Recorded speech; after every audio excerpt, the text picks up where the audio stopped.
The monstrous monsters died one after another. The man alone calmly fought against an army of monsters.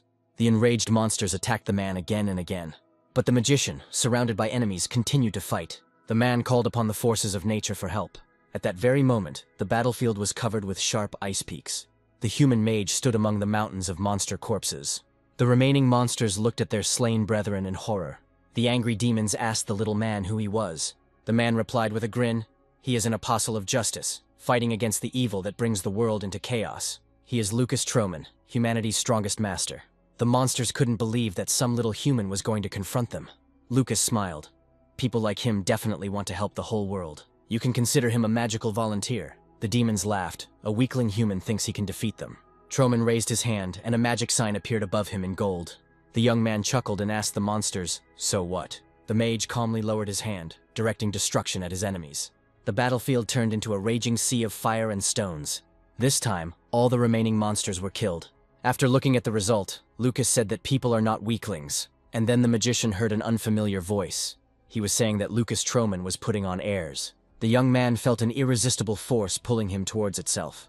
Lucas couldn't understand what it was, why he couldn't resist. The magician screamed in horror. The giant told Troman that they are the law of this world, and those who oppose disorder in it. Before Lucas was a demigod, the one whom people consider a god and praise. The young man objected. He hadn't actually praised anyone. The giant said that he could no longer watch the magician destroy order and laws. Lucas objected. How could a world with order be like this? The demigod said that although Lucas's abilities are highly developed, a person always remains just a person. The magician felt threatened. The next second, the giant grabbed Lucas with his huge hands and squeezed. The magician tried to break free, but felt that his mana was not concentrating. The giant said that the sin of opposing God is not permitted to man. This sin is a mortal sin. Now Lucas will befriend the darkness within the abyss. But he must not trust it. Must not trust himself.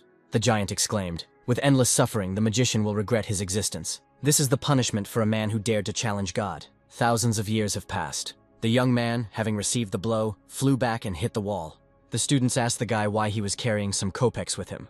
It looks like the Blake's third son's finances aren't doing so well. Unlike his successful brothers, the younger one is just an incompetent piece of trash. A classmate grabbed the young man by the hair. The younger Blake was not only a disgrace to the family, but also the object of hatred at the academy as the main mediocrity. A classmate told the young man with hatred that he was still not dead.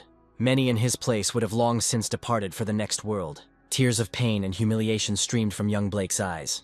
A group of students constantly bullied a weak young man. The fat guy said Blake was asking for it. The second tormentor broke into a wicked smile. He hit his weak victim in the face with all his might. He never got tired of beating up young Blake endlessly. The guy sat on his classmate's body and continued to beat him. Then he lifted the almost lifeless student by the hair. Unhappy Blake flew to his fat classmate. The fat man hit the young man with all his might. The academy students kicked the fallen student until they got tired. They looked at the cowering youth with interest. Blake was barely alive, the dirt on his face mixed with tears. Barely audibly, he begged his tormentors to stop. One of them put his foot on the young man's head. The student told Blake that there would be a magic class tomorrow afternoon. They say Blake will be paired with him. The guy chuckled and said that he wouldn't try too hard. He was kind after all.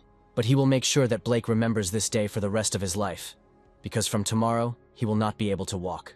The young man was horrified. As they left, the students shouted at Blake to go home quickly and get a good night's sleep. They had fun tomorrow. Blake heard his tormentors laugh and that they really enjoyed beating him. The young man squeezed his trembling hand. Blake cleared his throat, pulled himself together, and thought with despair that he really wanted to be strong. Captivated by the abyss, Lucas stirred. The magician thought he heard something. Someone's weak call. Troman looked around carefully. He thought he saw a man calling him. But there was an abyss around. Probably hallucinations. This is not surprising. The endless darkness has surrounded him for so long and holds him tightly. It's easy to go crazy here. How much time did Lucas spend among these corpses? Hundreds, no, rather thousands of years. Troman mentally turned to God. Could this really be fear? Lucas heard Blake's plea again, but thought it was his subconscious. Young Blake stuttered as he asked his father what he had said. The head of the family repeated that he had ordered his youngest son to disappear from his life. The father added that he could not allow Frey to continually undermine the honor and authority of their family. The young man listened silently to his powerful father. When the cruel words reached his consciousness, the boy lowered his head. Frey asked if it was such a serious sin to be weak. Having stood up, the father said that he had no right to answer this question. The Blake family does not tolerate those who cannot become strong. Turning to his youngest son, the father said that he was not going to acknowledge his existence. From now on, Frey is no longer anyone to him. The young man's eyes filled with tears. Now he has no family. Father walked away with a firm gait, and Frey didn't know what to do next. After parting with his father, the young man returned to his home. Now, in the whole vast world, he doesn't have a single kindred soul left. He looked around his room in confusion, and then his gaze stopped on the bottle of pills. Frey silently took the jar from the table. Maybe this was the way out. Commit suicide and end all suffering at once. The young man's hands began to shake. He was too young to die. At this age, death is truly frightening. Lucas watched the weak man's tossing and turning in amazement. He remembered the words of the demigod, doubt and doubt again. The giant's words echoed in Troman's mind. Eventually, you will doubt your own existence. The magician screamed at the top of his lungs to make the demigod shut up. Lucas asked what kind of god he was if he approved of such an absurd world. The magician understood why this world was so ugly, and saw the one who brought it to this state. And that's why Lucas must never give up. A crying Frey swallowed the pills but vomited them. And then Troman felt that something was happening to him. The magician saw a bright flash right in front of him. Young Blake was on his knees, and the words die were pounding in his head. The guy looked ahead and thought that it would be better if he died. Cursing, Lucas asked who he was and how he entered his consciousness. The magician heard Frey's thoughts. He didn't blame anyone for this situation. A bird without wings is doomed to die as nature intended. Shedding tears, the young man whispered that it was all his fault. It's his fault he wasn't born with wings. It's his fault that he could become stronger. Having opened the window, the young man rushed down. Frey saw mocking faces floating before his eyes, telling him that he was a dirty stain on the Blake family. Students pointed at him and said he was a disgrace to West Road Academy. His tormentor leaned over and asked why he was alive at all. Stretching out into an evil grin, the classmate repeated that in his place, he would have died long ago. Neighbors and passers-by surrounded the young man who had jumped out of the window. Surprised, Lucas saw Frey's lifeless body right in front of him. Suddenly, Troman felt himself getting lighter. The demigod seals began to release him. What was going on? The moment this child entered Lucas's consciousness, it felt like a warm sun was shining on him. Young Blake was covered in blood and tears. Lucas leaned over to the boy and asked who he was. The magician placed his strong hand on the head of the crying Frey. Troman realized that he could be reborn again. This unfortunate young man did not end up here by accident. If this is true, Lucas will fly to the highest point and look at the whole world with his own eyes. These are the largest and strongest wings. Young Blake's gaze stopped. The tears dried. The young man fell silent. Frey woke up. He was still in his room. The young man looked at his hands in surprise. The great mage was reborn in the body of Frey Blake. Instantly, the bruises and abrasions on the young man's face disappeared. The guy carefully rose from his knees. He stood up and looked around. Lucas Troman realized he had finally returned to the human world. Looking at the calendar, the magician gasped. 4,000 years had already passed. Frey Blake was the weakest man on Earth, and he, Lucas Troman, is now the most powerful magician in the world. Lucas removed the bandage and straightened his hair. From now on, Lucas is Frey, and Frey is Lucas. Young Blake gave Lucas freedom. In gratitude, Lucas will give young Frey wings. The revived magician walked to the window and opened it. Troman took a deep breath. Finally, he was free. The magician raised his head and looked carefully at the sky. He spoke loudly to the demigod who calls himself a god. The young man promised the demigod that he would eat him in one bite. Lucas's eyes sparkled, and he said that he would soon pay the demigod a visit. Finding himself in someone else's body, Troman began training. Frey lived on the outskirts, so the magician could practice in peace. Lucas didn't waste a single minute, but with Frey's current body, he couldn't fully control his mana. First of all, you need to replenish your energy, and you also need to lay the foundation for mana absorption. In order to fight the demigods, he must regain his former strength as quickly as possible. The magician remembered his meeting with the powerful giant. No, he must become even more powerful to win this time. Lucas seemed to sense his imprisonment again and intensified his training. He got this chance after waiting 4,000 years, which means he must not miss it. Closing his eyes, the magician told himself that he needed to cast aside his recklessness and tame his anger. Now he must do everything in his power. The world of people has changed in 4,000 years. He must get to know it. Lucas closed his eyes and immersed himself in his training. Little by little, the young man's body began to fill with strength. The magician opened his eyes. Now he felt much better. Magical energy flowed around him. In a short period of time, Troman recovered to 5 stars. Suddenly, Lucas felt a terrible wave of nausea. The magician bent over and vomited. Young Blake's body began to cleanse itself. Lucas realized that this was the release of toxins that had been accumulating in Frey's body and mind for years. Troman felt a new wave of nausea. The toxins continued to flow out of the student's young body. The magician thought that he had to cleanse himself completely, so that nothing remained. The academy students hurried to classes. Fat Jack asked David why he came so early. Red-haired David replied that he was looking forward to today's sparring matches. The friends laughed. They were sure that there was not a single living place on Frey after the beating they had given him yesterday. Jack said he saw Frey in the infirmary. He grabbed a can of sleeping pills and ran away. The students bet 10 meal stamps that Blake would commit suicide.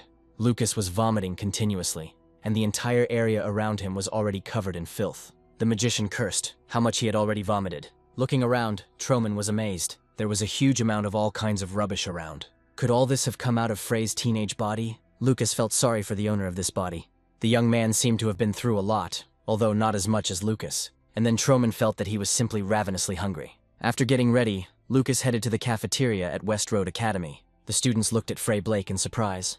The young man devoured a huge amount of food, as if he had not eaten for a week. There were already mountains of empty plates to the right and left of the young man, but he still couldn't get enough to eat. After 4,000 years, everything tasted amazingly good to Lucas. The students, looking at the young man, could not believe that it was really Frey Blake. Having had his fill, the magician decided to walk along the corridors of the academy. He was surrounded by nothing but teenagers.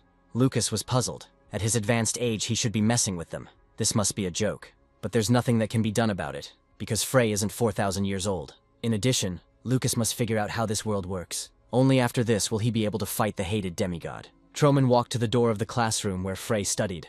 He did not end up in this body by accident, which means he must go through this path. Lucas sighed and thought that he shouldn't rush. Opening the door, the young man entered the academy auditorium. Frey Blake's classmates stared at him in surprise. Today he didn't look scared and timid. Something had changed in him. David looked at his victim in confusion. There was not a single trace of yesterday's beating on Freya. David exclaimed, "Frey didn't do it. He won food stamps," Jack cursed. "That weakling can't even kill himself."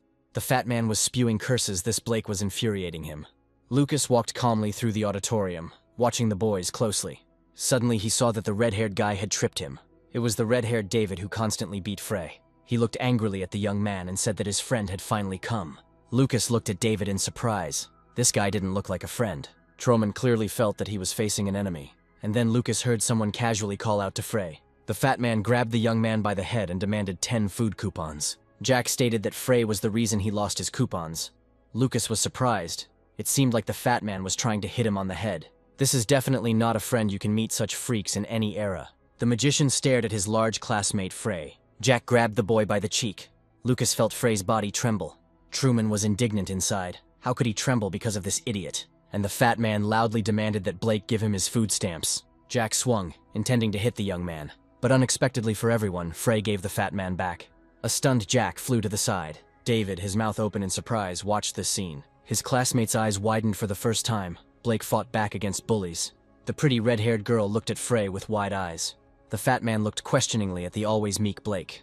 Lucas realized that these were the very same freaks who tried to force Frey to give up life. Jack's face twisted with anger and he cursed. He walked up to Blake again and grabbed his head. Gritting his teeth, the fat man swung at the young man again. Without taking his hands out of his pockets, Lucas activated magical energy. Before he could even understand what was happening, Jack flew away from his victim. The guys jumped up from their seats. No one expected this. Jack, having collected chairs along the way, crashed into the wall with a bang. The fat man fell heavily to the floor and did not move. Streams of blood oozed from the wounds on Jack's face. Despite the surprised exclamations, Lucas was completely calm. The guys started making noise. No one could understand how Frey did it. Jack even lost consciousness. And then Lucas felt awkward. He had just hit a child. Turning to Frey, he asked him to think of this as a special favor from humanity's most powerful Archmage. Troman sighed heavily. He didn't want to fight with the children. The magician slowly approached the fat man. David couldn't believe it was really Frey. There's no way a weakling like him could do that. Everyone watched Frey Blake with their mouths open. Suddenly, Lucas and the red-haired beauty's gazes met. The teacher's voice was heard from behind. He asked what the noise was. Professor Dio, a magic teacher, entered the classroom unnoticed. The boys stuttered as they said that Jack had suddenly fallen and was not moving. The professor looked at the student carefully. Dio realized that the fat man had been hit with magic. There were traces of mana use on his body. The professor was puzzled as to who could have done this. None of the professors have the opportunity to use such a skill. Who would have thought that a student could do such a thing? While Dio was bringing Jack back to his senses, Professor Kevin replaced him in the class. Kevin explained that there was no need to worry about Jack. He would wake up soon. The teacher glanced at the girls with a greasy look. The whole academy knew that Kevin had a soft spot for female students. The young beauties tried not to attract the attention of the old womanizer. The professor smiled. The air in the classroom was wonderful because there were a lot of girls here. The charming Isabella stands out in particular. Kevin glanced around the audience. It was time to begin the magic lesson. And then Kevin saw Frey. The young man was carefully reading a textbook. The girls whispered that they hated that depraved pig Professor Kevin. Lucas looked up from his textbook and looked questioningly at the teacher. He mockingly asked Frey what happened. He even came to class today. Kevin stared at the younger Blake. Truman couldn't understand what this old man wanted from him. The professor considered Frey a complete bookworm. Lucas smiled broadly and apologized to the professor, saying that he was very busy. The girls whispered, saying that Kevin was incredibly disgusting. The professor shook with anger, which meant Blake had more important things to do than Kevin's lesson. Lucas smiled, of course. He was at the peak of his youth. Muffled laughter could be heard from the audience. The teacher also chuckled. Of course, the young man really was at the peak of his youth. But the professor didn't consider his lesson to be at all unimportant. Frey's classmates sympathized with him, believing that he would get into trouble. Kevin decided to ask Black a few questions. If Frey can't answer any of them, he'll have to admit his defiant behavior. Bending over the young man, the professor asked the first question. Frey must list the 3 main weapons of the evil warrior King Kassajan. The name stirred up old memories in Lucas. The young man asked Kevin what he had just said. Did he really name Kassajan? In his mind, Truman went back 4,000 years. Among the high mountains and green forests lived a great warrior. Kassajan stood on a high cliff. Thanks to continuous training, his body looked like solid muscle. Kassajan concentrated maximum energy in his hand. Suddenly, the warrior clenched his fist tightly. His whole body was on fire as Kassajan practiced his attack. Energy from his powerful fist rushed forward. The attack was so powerful that it destroyed everything in its path. Kassajan directed his attack towards the top of the nearest mountain. As soon as the attack hit its target, stones flew all over the area. The warrior was pleased. The blow destroyed half the mountain. Kassajan sighed with relief. Everything worked out. And then he heard a familiar voice behind him, asking the warrior to calm down. Otherwise, nothing would remain of the mountains. Lucas asked if Kassajan really wanted to let the animals starve by destroying their homes. The warrior greeted his old friend with a smile. They hadn't seen each other for a long time. Kassajan lived in a house in the middle of dense forests. Despite the guests' arrival, Kassajan continued to train. Lucas was outraged why he continued training when he met his friend after so many years. Kassajan suggested that the young man not be shy and drink some tea. The magician sighed. The warrior knows nothing but training, so he never marries. Kassajan sighed. A woman's heart was impossible to understand, just like Lucas's. Truman asked in confusion what was wrong with him. He didn't seem to have any problems. The warrior said that love for women has a sinister purpose to destroy one's self-control. Desire for an indomitable person makes him incapable of standing on his own feet. Kassajan added that warriors must be as still as a rock in front of women. The warrior asked Lucas if this wasn't the case with magicians. Kassajan looked at his friend thoughtfully. He had no luck with girls. Lucas was confused. He did not expect such philosophy from the warrior. Finally, Kassajan cheerfully told the magician to just drink his tea. Truman's eyes filled with tears. It seemed that Kassajan had succeeded in life. An idiot who knows nothing but training has become a celebrity thousands of years later. Kevin asked what happened to Frey. Couldn't he answer the question? The students were whispering among themselves. It seemed Blake had been caught. Isabella thought that pervert Kevin was just showing off his knowledge. The red-haired beauty apologized and turned to the professor. Isabella said that this question had nothing to do with the magic lesson. The boys were surprised why Isabel was behaving like this. Lucas was surprised that this pretty girl spoke in such a military tone. The professor could not take his eyes off the young beauty. Grimacing, he asked what the student was talking about. The girl replied Kassajan was a real warrior. He used mana only to help himself in training. Isabel asked if he could be considered a magician. Kevin confirmed that Isabel was right. Kassajan was not a mage. The professor slowly approached the student. He asked if Isabel really wanted to insult those who follow the path of the magical warrior. The girl replied that this was not the point of their conversation. Everyone watched Kevin and Isabel squabble with surprise. Lucas was surprised. The teacher says it's an insult. It's just ridiculous. Kassajan would have killed Kevin if he had called him a magical warrior. The professor clearly did not expect such courage from Frey. The girl thought it would be quite a funny discussion.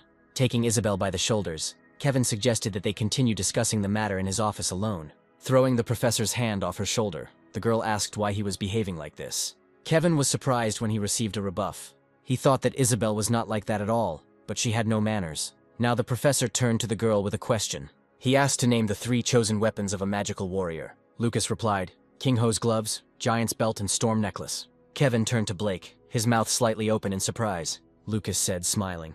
Kassajan didn't use anything but these 3 items. Truman had advised his friend to be more fashionable on more than one occasion, but he didn't listen. The magician looked questioningly at the arrogant professor. He asked mockingly if he was mistaken. Kevin said, confused, that this was the correct answer. Lucas laughed. He couldn't answer it wrong. The guys were asking each other if Frey wasn't acting a little strange today, but the professor was not going to leave Isabella alone.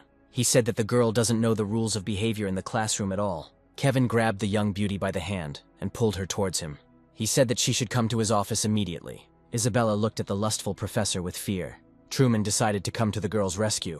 Turning to Kevin, he said that Kasajin had a habit of saying certain things. The warrior said that love for women has a sinister design that destroys a person's self-control.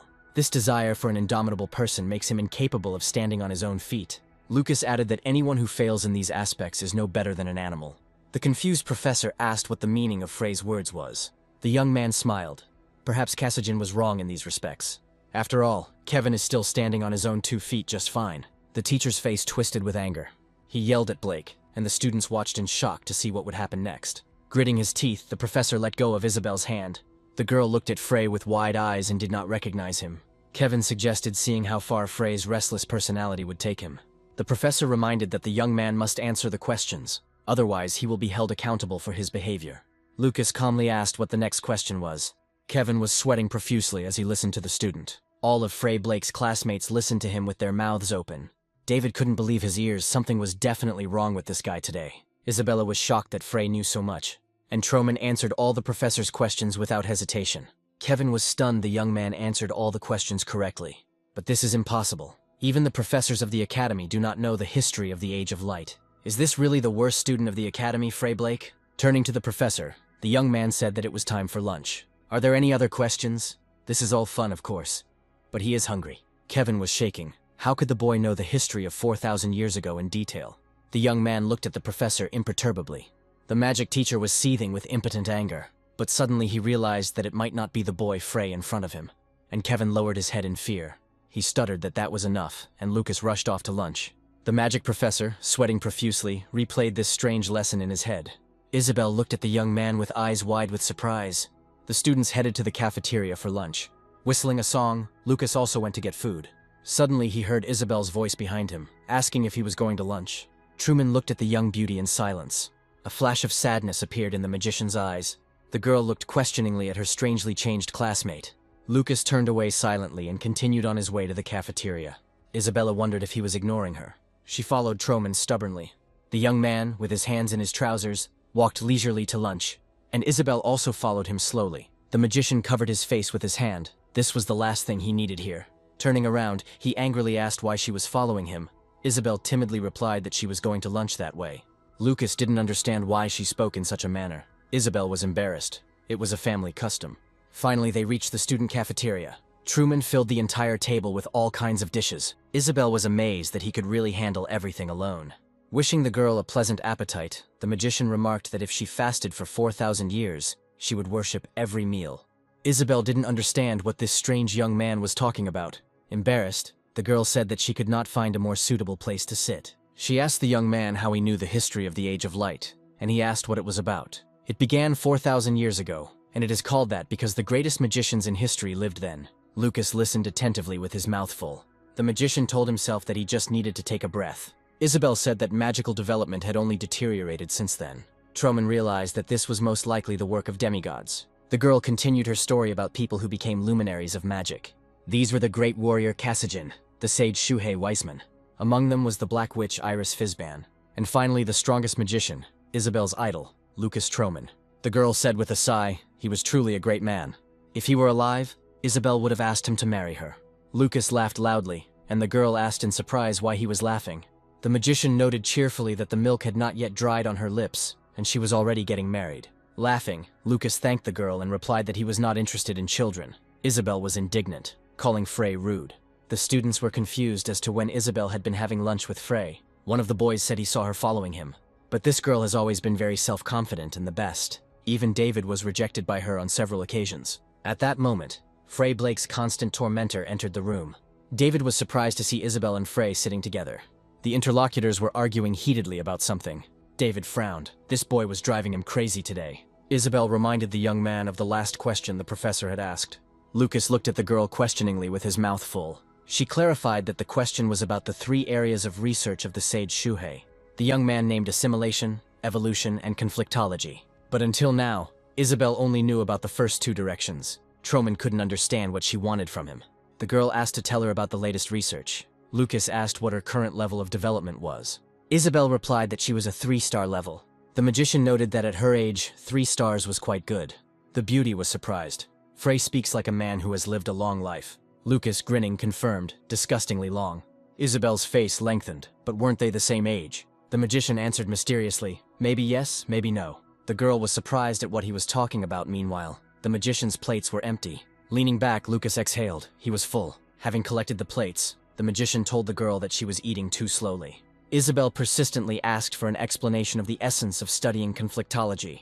Lucas advised me to read books. He is strong in practice, not theory, so he may be biased. Isabel became more and more surprised. Looking at Frey's back, she asked in confusion, not theory, but experience. No, this young man cannot be Frey Blake. Isabel quietly said after the magician that he had been replaced. In the next lesson, the students practiced magic through one-on-one combat. The teacher warned that only first-level magic was allowed. Finally, David waited for this lesson. The boy looked at Frey Blake with hatred. David didn't understand why Isabel was talking to that freak Frey. The professor warned that everything would be like in a real battle even if the student was wounded. The responsibility would be his own.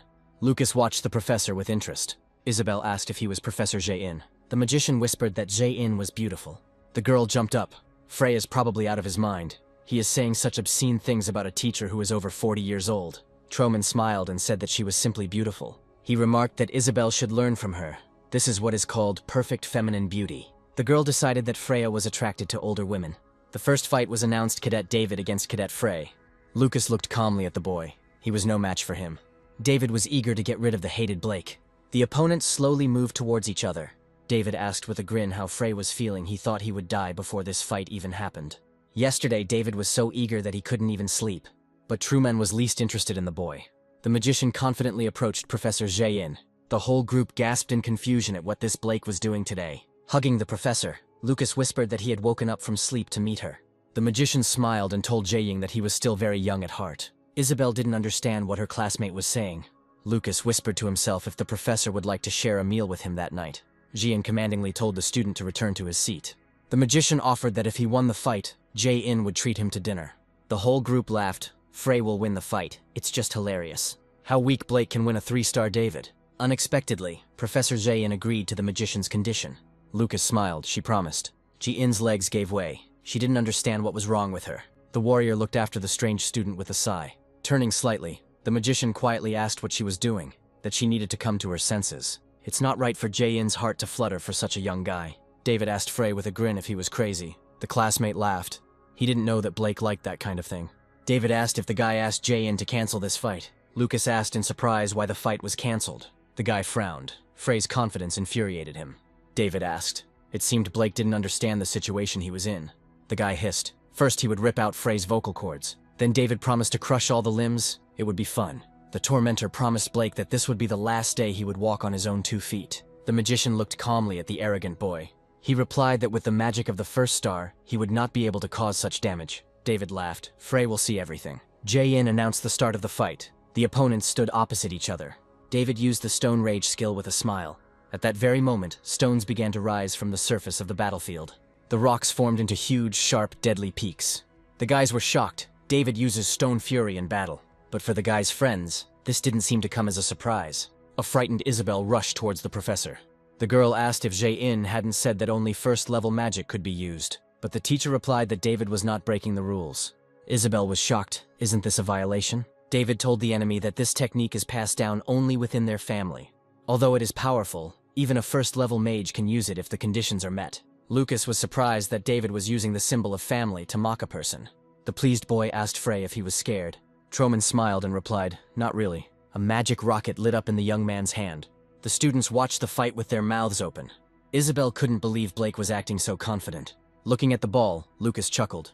Good. The color is quite bright. David burst out laughing when he saw the magic rocket. Does weakling Frey really want to stop the Stone Rage with this simple technique? Troman took aim, preparing to strike. Lucas snapped his fingers at the magic missile. To the surprise of those present, the rocket destroyed the stone weapon. In addition, Frey's missile hit David hard. The smug guy suddenly got hit in the neck. Lucas's blow sent the boy flying and deactivated the Stone Rage. David was hit where he planned to hit Frey. The boy tumbled helplessly across the battlefield. The peaks turned back into stones and fell to the ground. David lay shaking among the stones and could not utter a word. The whole class gasped in surprise. No one expected this. David's friend, gritting his teeth, watched the unexpected outcome of the battle. Isabel, her mouth open, looked from one participant in the fight to the other. Professor Zayn watched the duel with surprise. Lucas walked up to David and looked at him carefully. The guy only wheezed and couldn't utter a word. Tears streamed from his eyes and he showed that he had lost his voice. Frey and David's classmates weren't the only ones watching the fight. The two seniors looked at the younger Blake with interest. One of them said that this was a practice of combat using C-class magic. The slender guy silently clutched a stone in his hand. Lucas said David should be ashamed of using secret techniques for such a thing. It would tarnish his family's reputation. The frightened boy opened his mouth helplessly. The magician asked with a smile what David said after the vocal cords. The ball of the magic missile began to spin in Lucas's hand again. He remembered that David had promised to crush his limbs one by one. Tears gushed from the frightened boy's eyes. He whispered that he was wrong and begged for mercy. David cursed silently and lost his voice completely. Meanwhile, Troman sent out another magic missile. David experienced hellish pain. The rocket broke his right leg. But Frey's tormentor could not scream. He only wheezed in pain. The boy crawls away from Blake in horror, gesturing for mercy. The magician asked with a grin what was wrong with David, since he himself had chosen this scenario. Isabel was horrified. She did not expect such cruelty from Frey. The girl thought that this was too much. She asked the professor to stop the fight, since the winner had already been determined. But Jian objected. David had not yet announced that he was giving up. Isabella tried to object, but the professor stopped her. She did warn them that the opponents should fight as if it were a real battle. Truman stood over the tormentor of the unfortunate Frey. Ji-in noted that the path of a magic master cannot be walked by relying on hesitation in a dangerous situation. The professor advised the girl to remember this. Isabel looked down. Now she felt sorry for David. Lucas looked at the arrogant teenager with shining eyes. He said David was so pleased when he was bullying him. But he didn't seem to like being the victim. The world is getting worse because people like David call themselves magicians. Truman advised the boy to never practice magic again. The magician quietly approached the shaking teenager. Leaning over, Lucas said he was joking. Did he really think he would crush all his limbs? The magician said that he was kind, so just legs would be enough. David, exhausted by pain, looked at the strange opponent. The guy sighed with relief, deciding that the fight was over. But for some reason, Lucas stopped. And then the guy heard Frey's mocking voice with horror. He noticed that there were two legs. The magic rocket began to spin in the young man's hand again. Tears of horror filled David's eyes. Troman easily sent the magic ball into the teenager's second leg.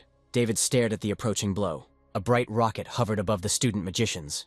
Lucas waved his hand and the ball flew towards David, who was speechless with fear. The boy wheezed in pain and humiliation. Frey Blake was avenged. The senior student noticed that this freshman was quite good. The slender guy looked at Lucas without looking away. Then he turned silently and walked away. The big guy joined his silent classmate. The students were discussing heatedly that this runt Frey had defeated David. David had a broken leg, so he was sent home. Many people knew that this David was disgusting.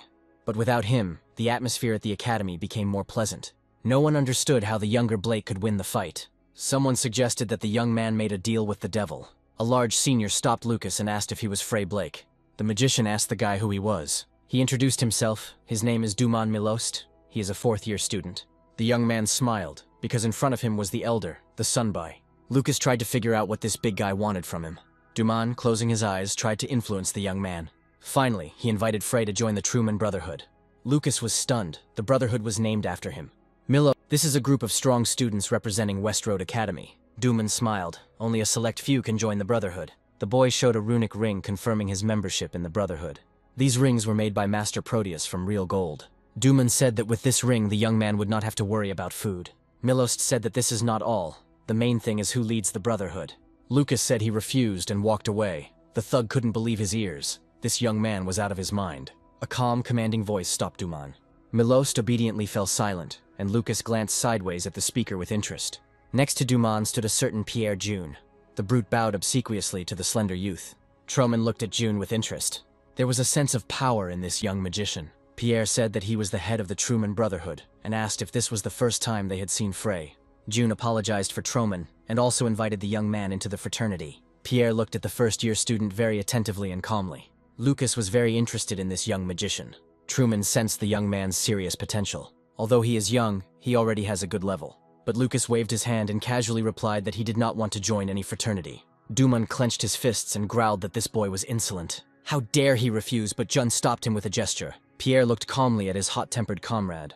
Milost stuttered and apologized. Jun watched the unusual academy student with interest. In the evening, Lucas went to a restaurant for the dinner he had won. The table was laden with all sorts of delicacies. Since Shi-In had promised, she treated the student to dinner. But the professor didn't understand what Isabel was doing there. Lucas tried to kick her out, but the girl didn't leave. She whispered that they should ignore her. That was not why she had come here. The magician was furious, insisting that the girl leave. Isabel said she couldn't find any information related to that battle anywhere, and she will follow Frey until he tells her everything. Ji-in asked if Isabel was talking about Kasajan's training method. The girl was surprised that the professor knew about him too. Ji heard a little about this at a scientific conference of magicians. But no matter how much she searched for this information among the manuscripts, she still didn't find out anything. Did Frey really know this method? If this isn't bragging, she'd like to listen too. Lucas drank tea silently. Having put down the cup, the magician left the table. Ji-in looked with wide eyes at the incredibly brave student. He put his arm around the professor and said he could tell her something better, but he is ready to do it after dinner in Ji-in's bedroom. The professor didn't understand what was wrong with her, because this was a student who was half her age. She felt like her head and heart were working separately. And then Isabel slammed her fist on the table. The girl screamed at how Frey could do such obscene things to the teacher. An enraged Lucas asked the girl if she wasn't leaving. Troman stood on the embankment and looked thoughtfully at the river. Much seemed strange to him in this world. If a demigod rules now, and they were a thorn in his side, then why hasn't information about them disappeared? After so many years, the memory of him, Kasajan, Shuhei, and Iris remains unchanged. Maybe even now there are people who fight in their name. Isabel quietly approached her thoughtful classmate. Today she never ceased to be amazed by him all day. The girl looked at Frey with wide eyes, as if she was seeing him for the first time. Lucas turned to the beauty and looked at her silently. He wanted to ask Isabel something. Truman was interested in who was the strongest in this academy. The magician asked who was the strongest among all, counting the students and teachers. The girl stubbornly shook her head, reminding him that Frey had not answered her question. Lucas smiled. If she told everything, then he would answer too. Isabel clenched her fists. She was incredibly happy. Among the students, the strongest is Pierre June, and among the teachers, Professors Dio Polsman and Adelia. But still, the strongest of all is Isabella's aunt. It turned out that the girl's aunt was the director of West Road Academy, Cerise Trisnain. Ji-in quietly approached the interlocutors. She added that their director is a 6-star mage, whom everyone in the kingdom calls Eternal Ice. Troman was surprised. Aunt Isabella had 6 stars. Ji said that theoretically, mages could reach 9 stars, but the last mage of that level lived about 3,000 years ago. There are currently less than 10 8-star mages in the world, so 9 stars can be considered a legend. Lucas looked at the West Road Academy complex. He asked if the magic that protects the academy was created by the director. Jae-in wasn't sure about it, but most likely yes. But Troman knew it didn't look like 6 stars. Lucas recalled his meeting with Pierre June and the offer to join the Brotherhood. The magician felt that something was fishy here. Perhaps Cerise Trisnain knew something. Troman decided he needed to meet her. Turning to Isabel, he wanted to tell the girl something, but changed his mind. Until he knew how things were with the demigod, he couldn't drag her into this. He might have to fight her aunt. Looking at the river, Lucas said that it seems like we need to level up to 7 stars. G chuckled.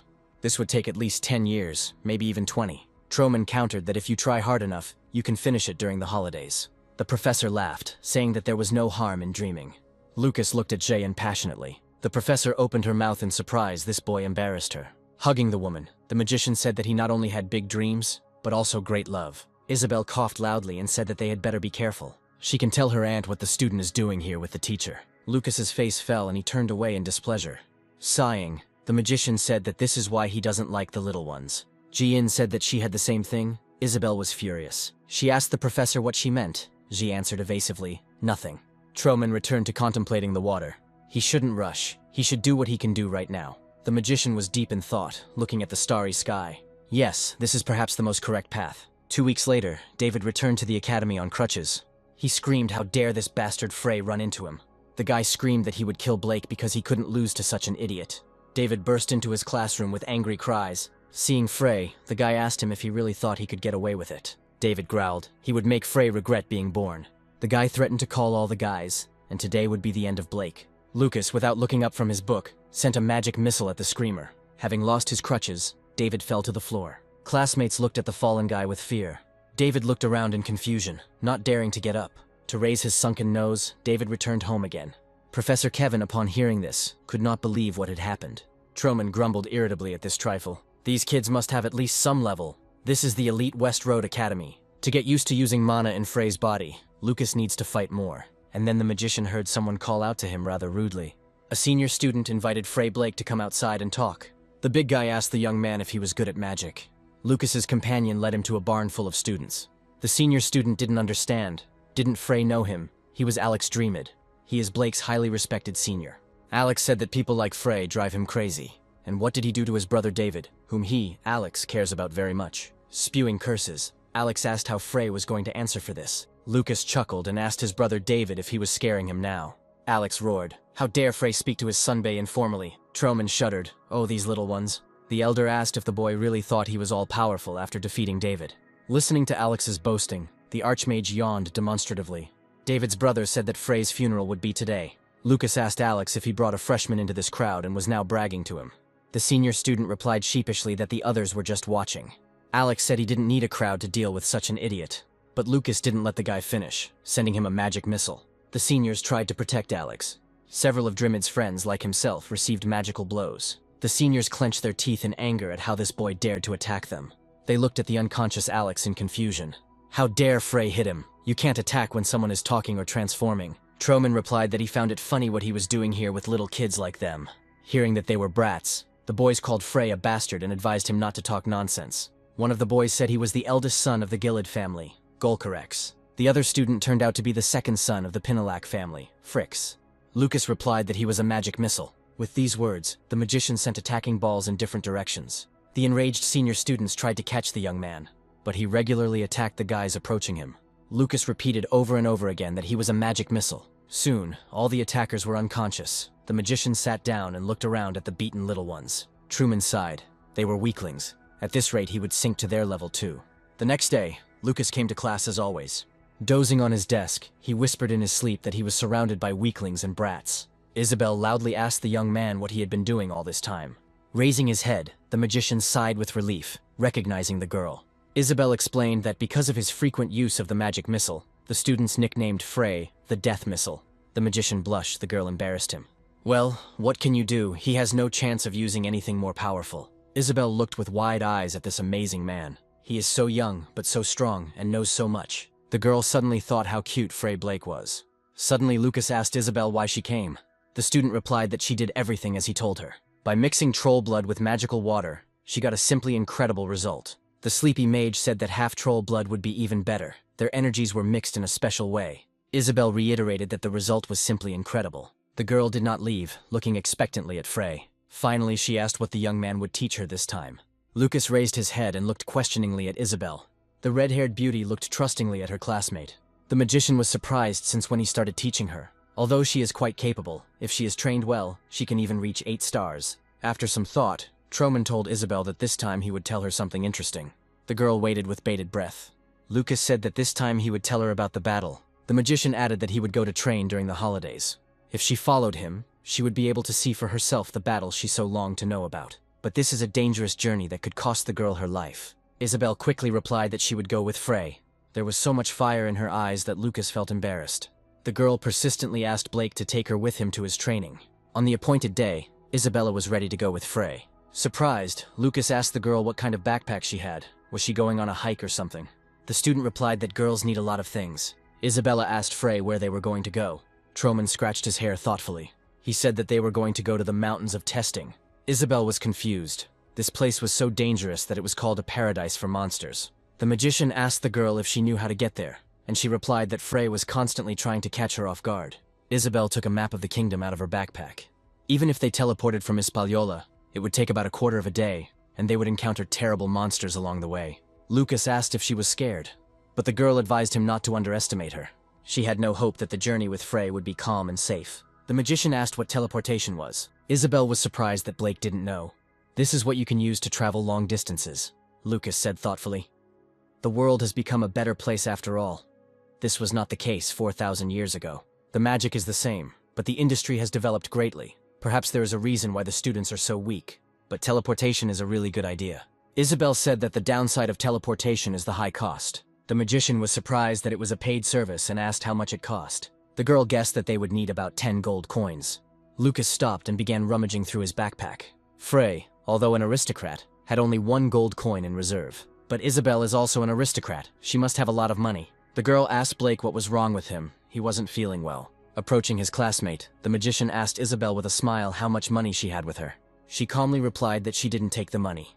A rich life makes people lazy, and is it necessary to take money to accompany Frey? To the magician's indignation, The girl replied that a journey begins with earning money for travel. Lucas was shocked. She brought a bunch of stuff and was talking this nonsense. Isabel repeated, "This is different. Girls need a lot." The magician grumbled that when they get to the capital, they will come up with something. He asked Isabel if she had ever worked, and it turned out she never had. Soon, Truman and his companion arrived at the seaport.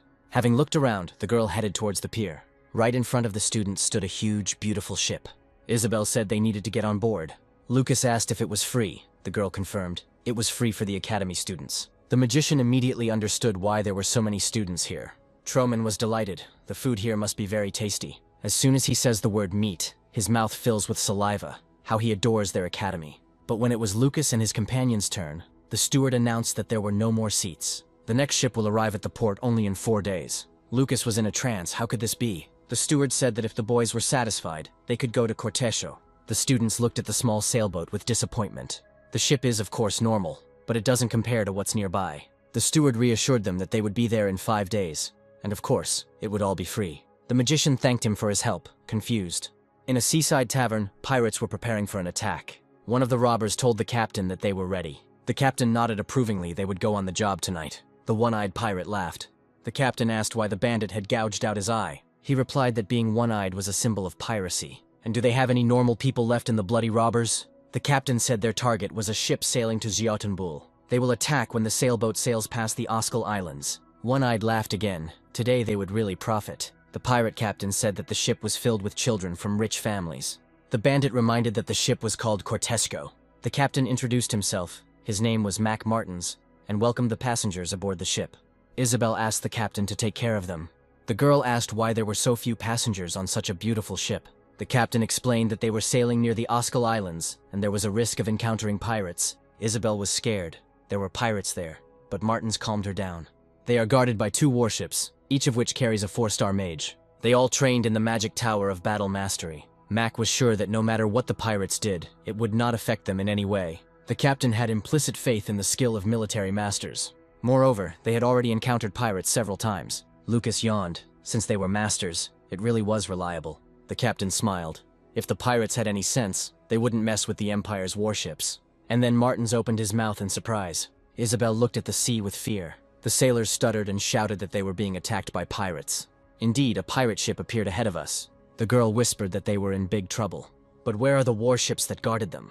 Truman watched the proceedings with impassiveness. Isabel was horrified. The warships were sunk. The captain couldn't believe his eyes. 2 warships sank instantly. Pirates couldn't have done that. The satisfied pirate stood next to the cannon and watched the victims. Suddenly, the bandit laughed loudly. He had succeeded. A few minutes ago, a sailor reported to the captain that Cortesco was already here. But they are accompanied by 2 warships, which are too much for the pirates to handle. The captain asked everyone to calm down. Their guest would take care of the military. The bandit introduced a special guest whom he had invited with difficulty. The mage's terrifying death aura terrified everyone. Before them is Lich Duller, who will help the pirates take their share. The one-eyed pirate opened his gap-toothed mouth in surprise. The bandit was so scared that he staggered on the deck.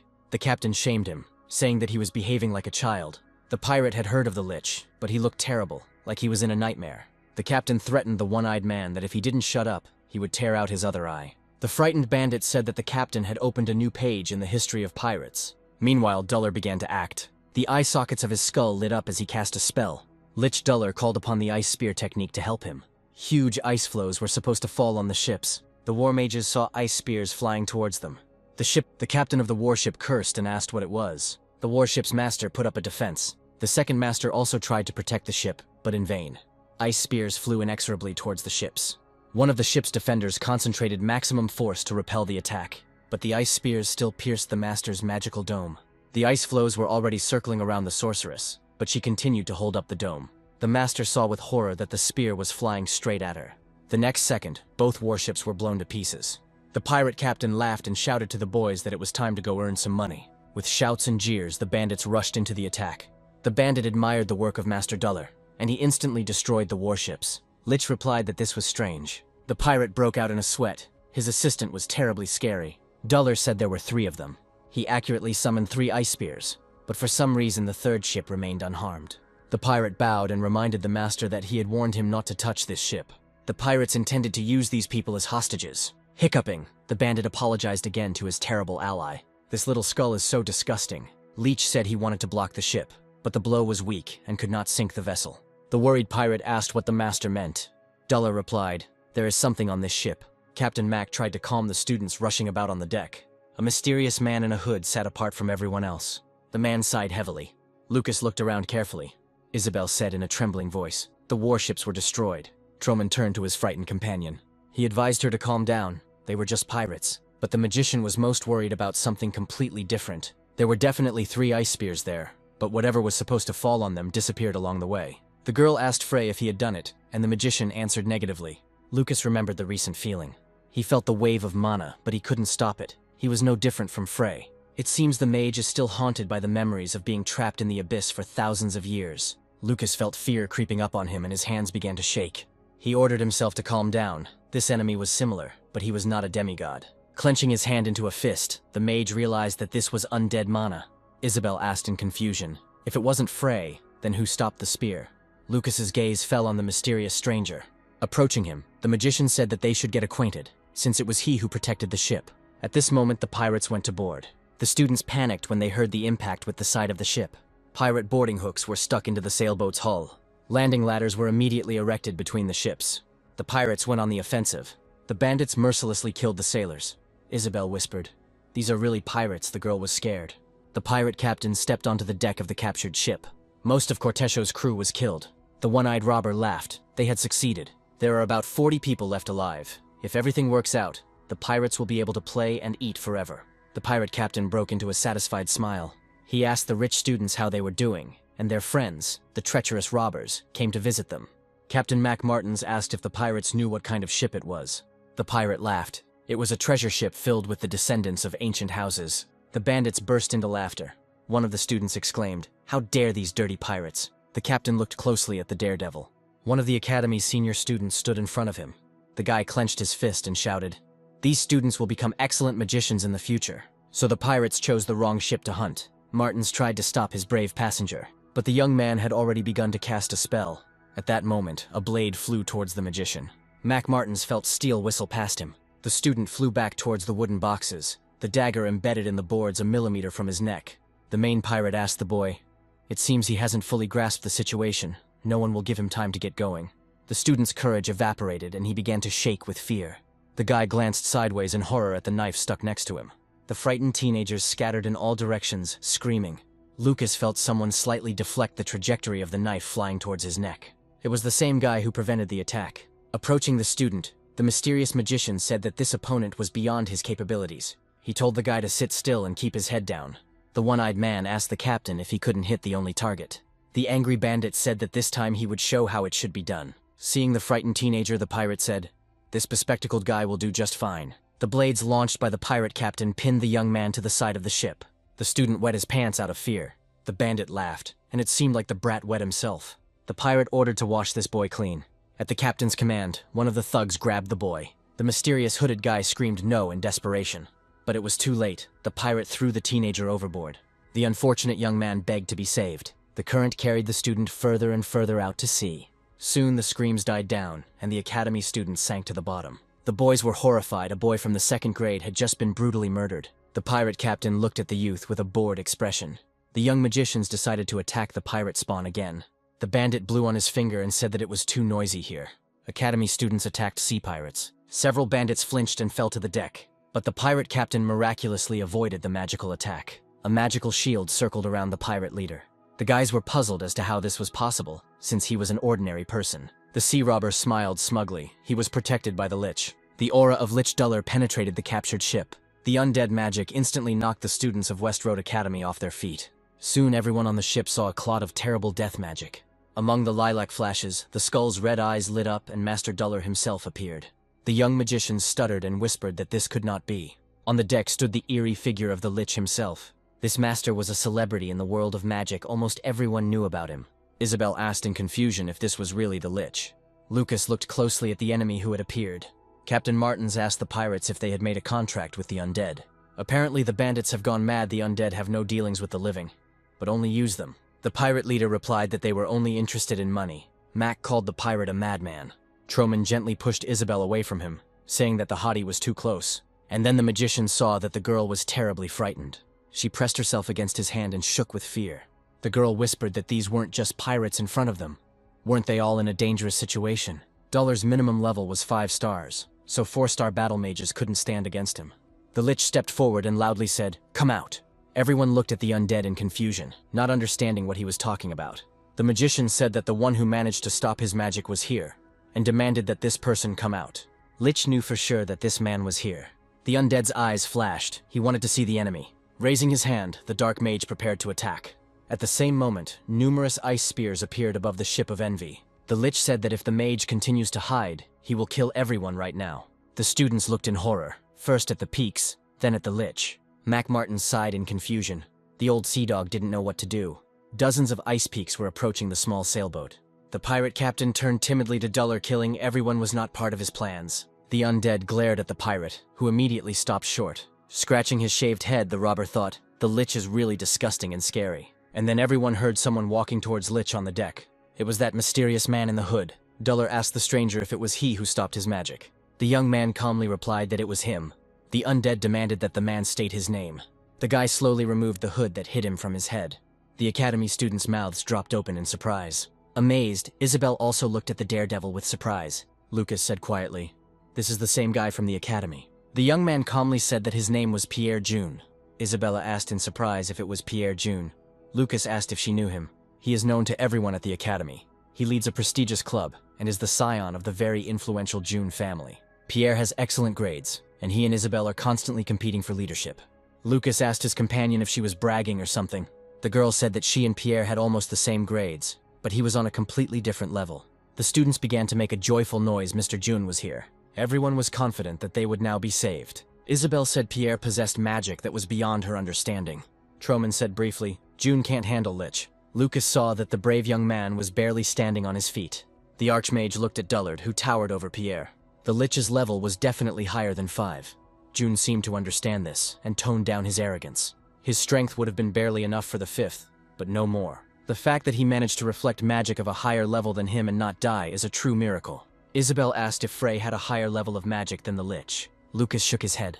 He asked the girl to get away from him, otherwise it was hot. Pierre June sighed, wondering why the hell he had boarded this particular ship. He didn't want to be conspicuous, so he chose the one with fewer students, but who knew? After repelling the attack, Pierre's body seemed so fragile today was clearly not his day. Duller looked closely at the young academy student.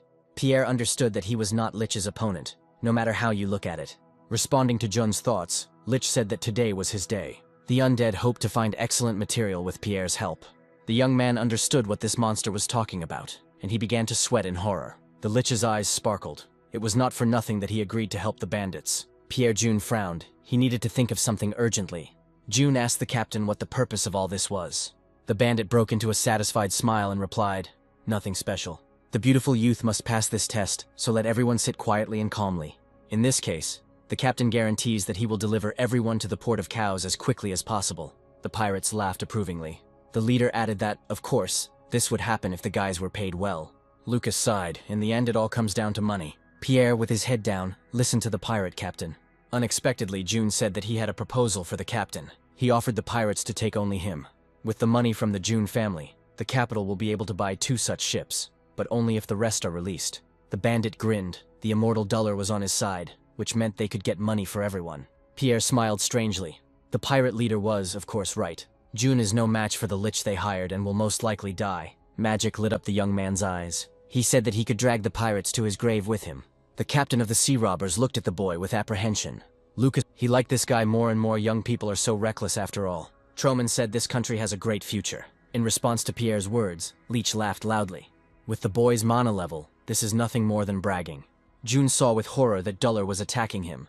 Streams of deadly mana surrounded the young man. The Lich, laughing, said that he would absorb the young man completely, and his empty body will turn into undead to store spare limbs. Having twisted Pierre's arms and legs, Lich said that the boy already belonged to him. The pirate leader laughed. The negotiations were over. He ordered to grab the students and drag them onto the pirate ship. The frightened teenagers scattered, begging for help. The robbers seized and tied up the academy students. Many people were eager to grab the pretty aristocratic girls. The one-eyed pirate was pleased, and the real fun began. He also really wanted to take the girl for himself. The one-eyed man's gaze settled on the bright, frightened Isabella. Approaching the girl, the one-eyed man called her to go play with dolls with the uncle. Turning to Lucas, The pirate advised the skinny guy to step aside. Troman turned his head from side to side. The magician couldn't understand who the one-eyed pirate was addressing. Finally, Lucas asked if it was the bandit who was talking to him. The one-eyed man laughed. Who else? This weakling only has a head sticking out. Shielding Isabel with his body, Lucas asked the pirate what that manner of speech was. The sea robber replied, "Good boys, it's time to sleep. It's already late." Flexing his fists, the pirate promised to punish the boy for disobedience. Lucas chuckled, telling the impudent fellow to come closer. The students involved said Frey seemed to be crazy and was adding fuel to the fire. Fat Jack yelled at the crazy bastard Blake to control his arrogance. The one-eyed man grimaced. He'll have to teach the boy a lesson. The sea robber moved towards the red-haired beauty. The pirate drew his saber and asked Lucas if he seemed to be the one who wanted to get it the most out of everyone here. The bound passengers and sailors watched with their mouths open. Pierre June also looked at the brave young man in bewilderment. Troman calmly waited for the bandit to approach. He shouted, swinging his sword, that the blond man had forgotten his place. Now he would remind him. A frightened Isabel closed her eyes and screamed. No one had time to understand how the one-eyed pirate was hit. The bandit dropped his weapon and flew away from Isabel and Frey. The blow was so strong that the bandit flew without touching the deck. The one-eyed pirate kicked his legs helplessly and flew overboard. Lucas calmly told the enemy that he knew his place very well. There was a loud splash. The pirate fell into the water. The sea robbers looked at the young man with their mouths open. One of the students asked quietly, stuttering, "What just happened? Could it really have been Frey, the Academy's biggest loser, who did this?" Pierre couldn't believe that this was reality. Using mana, Blake accelerated many times and struck the enemy. But his speed amazed Jun. Even he couldn't see the boy's movements. Pierre knew that Frey was hiding some kind of ability, but he couldn't even imagine using mana at this level. Isabel asked Blake in confusion if he had killed the pirate. Lucas stroked the girl's head, trying to calm her down. He told her not to worry about it, because the pirate was clearly stronger than her.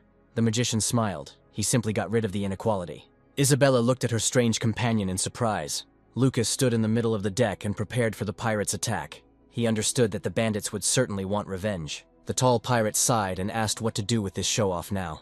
Looks like the guy wanted to show off in front of the girl, and now he's going to die. But before the big guy could finish speaking, Lucas appeared in front of him.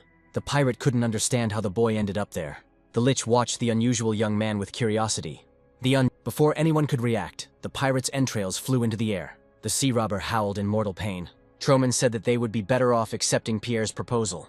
After throwing away the bandit's body, Lucas added that he, unlike Pierre, was not as kind. The enraged pirates grabbed their weapons and uttered curses. The magician looked at them and said that pirates still didn't look much like people. Forgetting about the captives, the robbers rushed at the young man in a crowd. Lucas was completely calm. These opponents did not frighten him. Having grabbed the body of the dead boatswain, the magician threw it to the pirates. The attackers paused for a moment, throwing the corpse aside. Lucas directed a powerful stream of energy at the bandits. Several bandits died as a result of the attack. At this time, several more pirates attacked the magician from behind, but as soon as they got closer, they were engulfed in icy flames. Troman, standing in a protective field, turned the pirates closest to him into a bloody mess. Soon, only the remains of the formidable bandits were circling in the air. The pirate captain couldn't believe his eyes. The surviving bandits tried to overcome the young man, but none of the attackers could survive the fight with the magician. The guys were stunned. Frey killed so many pirates at once. One of the robbers asked in confusion who this boy was, and then the pirate saw that the young man was heading towards him. Troman moved across the deck with astonishing speed. Everyone watched the unusual student, spellbound. Before the bandit could even blink, the magician appeared in front of him. Lucas's menacing eyes blazed with anger. The magician struck the pirate, throwing him away from the young student. The enraged pirates continued to press on the nimble young man. Stepping on the face of one of the enemies, the magician pushed off and soared into the air. Lucas did a somersault in the air as the pirates ran and stabbed each other. The bald pirate angrily shouted that he would kill the boy. And then the pirates saw that the young man was holding a large energy ball in his hands. Their anger instantly disappeared. They stuttered, asking what he was doing and asking him to stop. Lucas attacked his bloodthirsty opponents from above. The frightened pirates looked with horror at the approaching blow. The charge of energy sent by the magician grew larger and larger as it approached. A deafening explosion was heard on the deck of the ship. All that was left of the band of pirates were weapons and scraps of clothing. Troman landed softly on the deck of the sailboat. Having looked around, the magician was pleased with the result. Suddenly he heard Isabel's muffled voice. The pirate held a knife to the girl's throat and told Lucas not to move. Otherwise his girlfriend would be finished. The pirate screamed that if the guy even moved a finger, the girl's throat would turn purple with blood. Lucas thought for a moment. He pretended to be confused in order to distract the pirate. The bandit looked at the guy questioningly. Unexpectedly, Isabel cast a spell. Lightning bolts burst from the eyes of the academy's top student. The pirate didn't immediately understand what was going on. He didn't expect the girl to attack him. Isabel loudly called for a lightning strike, and dozens of lightning bolts instantly struck the bandit's body. The powerful electric shock caused blood to gush from the bandit's eyes and nose, and foam to come out of his mouth. The large fellow fell with a crash onto the deck behind the girl. Mac Martins and the students gaped in surprise. Pierre, captivated by the lich, looked at Isabel with all his eyes. The pirate captain, looking at the deck, cursed. Isabel looked up timidly at her companion. The girl approached Frey Blake cautiously. Smiling, she asked the young man how he liked her skills. Lucas winked at the beauty and said that the little one was still showing off. The leader of the bandits clapped his hands loudly. Isabel and Lucas turned around in surprise at the unexpected applause. The pirate captain said bravo to the young man. Apparently he was a guard pretending to be a student. Laughing, the bandit admitted that the boy surprised him. Troman listened to the pirate coldly and calmly. The red-haired captain smiled tensely. Realizing that this was no ordinary person, he offered the young man a deal. The pirate leader said that it would be difficult for the guy to cope with all his guys on his own. Lucas irritably urged the bandit to be shorter. The captain offered the guy half. The pirate is willing to take only half of those on the ship. The magician only remained sullenly silent in response. The students, tied up by the bandits, were shedding tears of fear. Some of the young men also sobbed, saying that they did not want to die. The pirate smiled. He was sure that this was a good offer, and the guy would become a hero, and the robbers would not be left without bread. The satisfied bandit leader added that everyone would benefit. Lucas replied that the pirate was rotten to the core. What was there to gain? The captain had already lost a lot of people, but the pirate shrugged. It was not a great loss. He suggested that the young man choose those he liked best. One of the students immediately turned to Blake. Having escaped from the pirate's hands, the girl begged Frey to take her. Running up to the young man, she clung to him, begging for salvation. The girl shouted that she would pay well, if only Frey would tell her how much. Blake can ask for anything, just let him take her. The other students also shouted for him to take them. They shouted in unison, offering different amounts for their salvation. The magician grimaced, asking what he should do. He asked Isabel what she would say. The young man smiled bitterly. One could consider the trip worth it. Lucas looked at the frightened rich students with a smirk. He jokingly asked who would give more than 200 gold pieces. Isabella was furious. What kind of auction was this? Each one tried furiously to prove that his life was more important than the others. A stunned Isabel listened to the boys with her mouth open. Suddenly, the magician said that they were disgusting to listen to. Pushing the girl away, he told her not to stand too close. It seems these kids were taught from a young age to waste their parents' money. What kind of future magicians can any of them be if each one is afraid for his own pathetic soul? A magician is, first and foremost, a hero who protects the weak. A true magician thinks first and foremost about saving others. Lucas chuckled and suggested that everyone think about the amount again. The pirate captain and the lich watched with curiosity. The bandit leader felt that something was wrong. The boy was dangerous. The pirate glanced sideways at his creepy ally and remained silent, as if he had kept his mouth shut. The robber was perplexed. There was someone capable of defeating this little skull on legs. The lich responded to the pirate's thoughts. He could be sure that such a person had not yet been born. The pirate clenched his teeth. He can also read minds. The leader of the bandits sighed. Now he would have to watch his thoughts. The lich looked at the boy carefully. He had never encountered such a level of mana before. The young man was literally glowing with it. Duller assumed that the guy was at most level 5. The undead was sure that the young man would not become a worthy opponent. The lich dropped his disguise, preparing to take Frey's body. Duller told Lucas that he couldn't pass up such a beautiful body. The lich ordered the young man to die, to renounce life and become his. As he warmed up, Troman noticed how tactless they all were. Seeing that the boy was not afraid, the undead prepared to attack. Duller used the living rocket technique. Isabel was terrified. This magic was deadly. Pointing the weapon at the young man, Lich ordered him to die. Lucas stood calmly on the deck and waited. To the surprise of those present, he was able to easily dodge the attack. The bandits and prisoners ran away in panic in all directions. The living rockets, having made a circle, began to turn around. Isabel warned Frey to be careful. This is homing magic. It will pursue the target until the very end. Having made another maneuver, the young man answered his companion that he knew about it. Pierre knew it was dangerous. Homing magic would rush after the target without external control. What other aces does this duller have up his sleeve? The lich used another technique. He summoned the cursed right hand. A magic circle began to spin near Lucas. Soon the lich's mana turned into a multitude of dead hands. Troman dodged the missiles again and noticed another attack. The technique of the cursed right hand was well known to him. Dead hands reached out to him, just like they had in the abyss. The pirate leader clenched his fists in joy. He got caught, the bastard. Isabel was so scared that she couldn't remember how Frey would cope with such magic. The dead hands of the damned right hand were pounding something on the deck. Everyone was sure that Frey was dead. To contain the spread of dark mana, Isabel put up a shield. Most of the students hid in the corners in fear. The red-haired beauty defended herself and saved others as best she could. The girl looked with eyes wide with horror at the place where the right hand had just been raging. The smoke began to clear and she called out loudly for Frey. No one answered, and there was a huge hole gaping in the side of the ship. The girl continued to call, begging Frey to answer her. Pierre June clenched his teeth and cursed. Lich's living missiles were still hovering in the air. The undead looked at them and was surprised, which meant the guy was alive. But to Duller's surprise, his weapon was flying straight at him. To protect himself, Lich put up a shield, which was hit by missiles. The dark mage couldn't understand why his skill worked so strangely. He chuckled. This was the first time something like this had happened to him. Pierre felt the Lich's bonds on his body disintegrate. Duller concentrated on destroying his own weapon. The Lich struck the living missiles, and they shattered into pieces. He didn't understand why they seemed to be here. They must be chasing that guy. And then everyone saw that the young man was standing behind Duller. Isabel and Pierre couldn't believe that Frey was still alive. The girl asked the young man if he was okay. The stunned Lich turned around. This can't be. The boy dodged attacks from 4 sides, and in an instant found himself behind him. Lucas quipped that the Lich had a cute back of his head because you couldn't see his ugly face. Duller couldn't believe that the boy was capable of doing at least 5 calculations at once. Even the Lich is not capable of this. Such skill cannot be available to humans. What kind of unusual young man is this? Isabel carefully asked Frey if he was okay.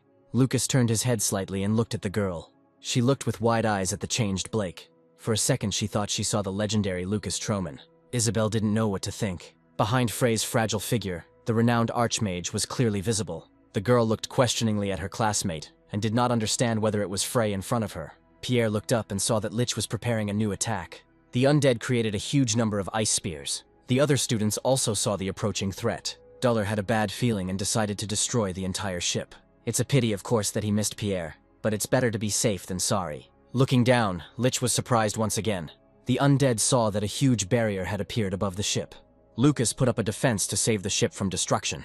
Troman held a giant shield in one hand. The Lich whispered that this couldn't be. This boy reflected everything. Jun couldn't believe it. He almost lost consciousness just because of one peek. Isabel mentally asked Frey who he really was. An angry Duller shouted at the pathetic little man to try and stop it. Pierre saw that this spear was simply enormous in size. Troman realized it was time for him to deal with the Lich. Pushing off from the deck, the magician soared into the air. Lucas took advantage of the hole in the undead's mana created by the spear. The magician jumped and split the giant ice floe into pieces. Duller was stunned to see that his spear had split, and soon the young man himself appeared before the surprised Lich. Pierre June and Isabel held the barrier created by Lucas above the ship. Thanks to the protection, all the fragments of the ice spears fell into the water. The Lich laughed. Some youth who barely reached the 5th level could not be a worthy opponent for him. Lucas asked Duller. He already knew the way. The undead was surprised that the youth really wanted him to show the way above the 5th level. Truman advised Lich to pull himself together. He hadn't used anything stronger than magic missiles in a long time. But now the undead had pleased him. Duller was choking with indignation. Who the hell is this kid? Lucas smiled. Now he is a loser of the Frey Blake Academy. But his real name is Lucas Troman, and he's back to teach scum like the Lich a lesson. Pierre whispered, too far away to hear what they were saying. Isabel, pressing her hand to her chest, tried to catch at least a word. Duller shouted that it was impossible. After attacking the guy, Lich shouted, Lucas Troman is dead. The magician grinned. After all, Duller looks best from behind. A bright bluish light flashed. The Lich wheezed. Lucas tore the heart out of his chest. In Troman's hand was the undead life machine. If this thing was not destroyed, the Lich would not die. Duller screamed in desperation for Lucas to stop. High in the sky, the Lich's body shone as he once was, with a hole gaping in his chest. The undead began to disintegrate with a scream. Soon the wind carried away the last particles of the immortal Lich's ashes. Lucas clutched in his fist what had once been Duller's heart. The Archmage's face was impassive, without a shadow of emotion. Pierre said thoughtfully, Frey really did defeat the Lich, somehow even too easily. The pirates were horrified at what would happen to them. Their powerful ally was killed. The leader of the bandits did not understand why the Lich died, even though he was immortal.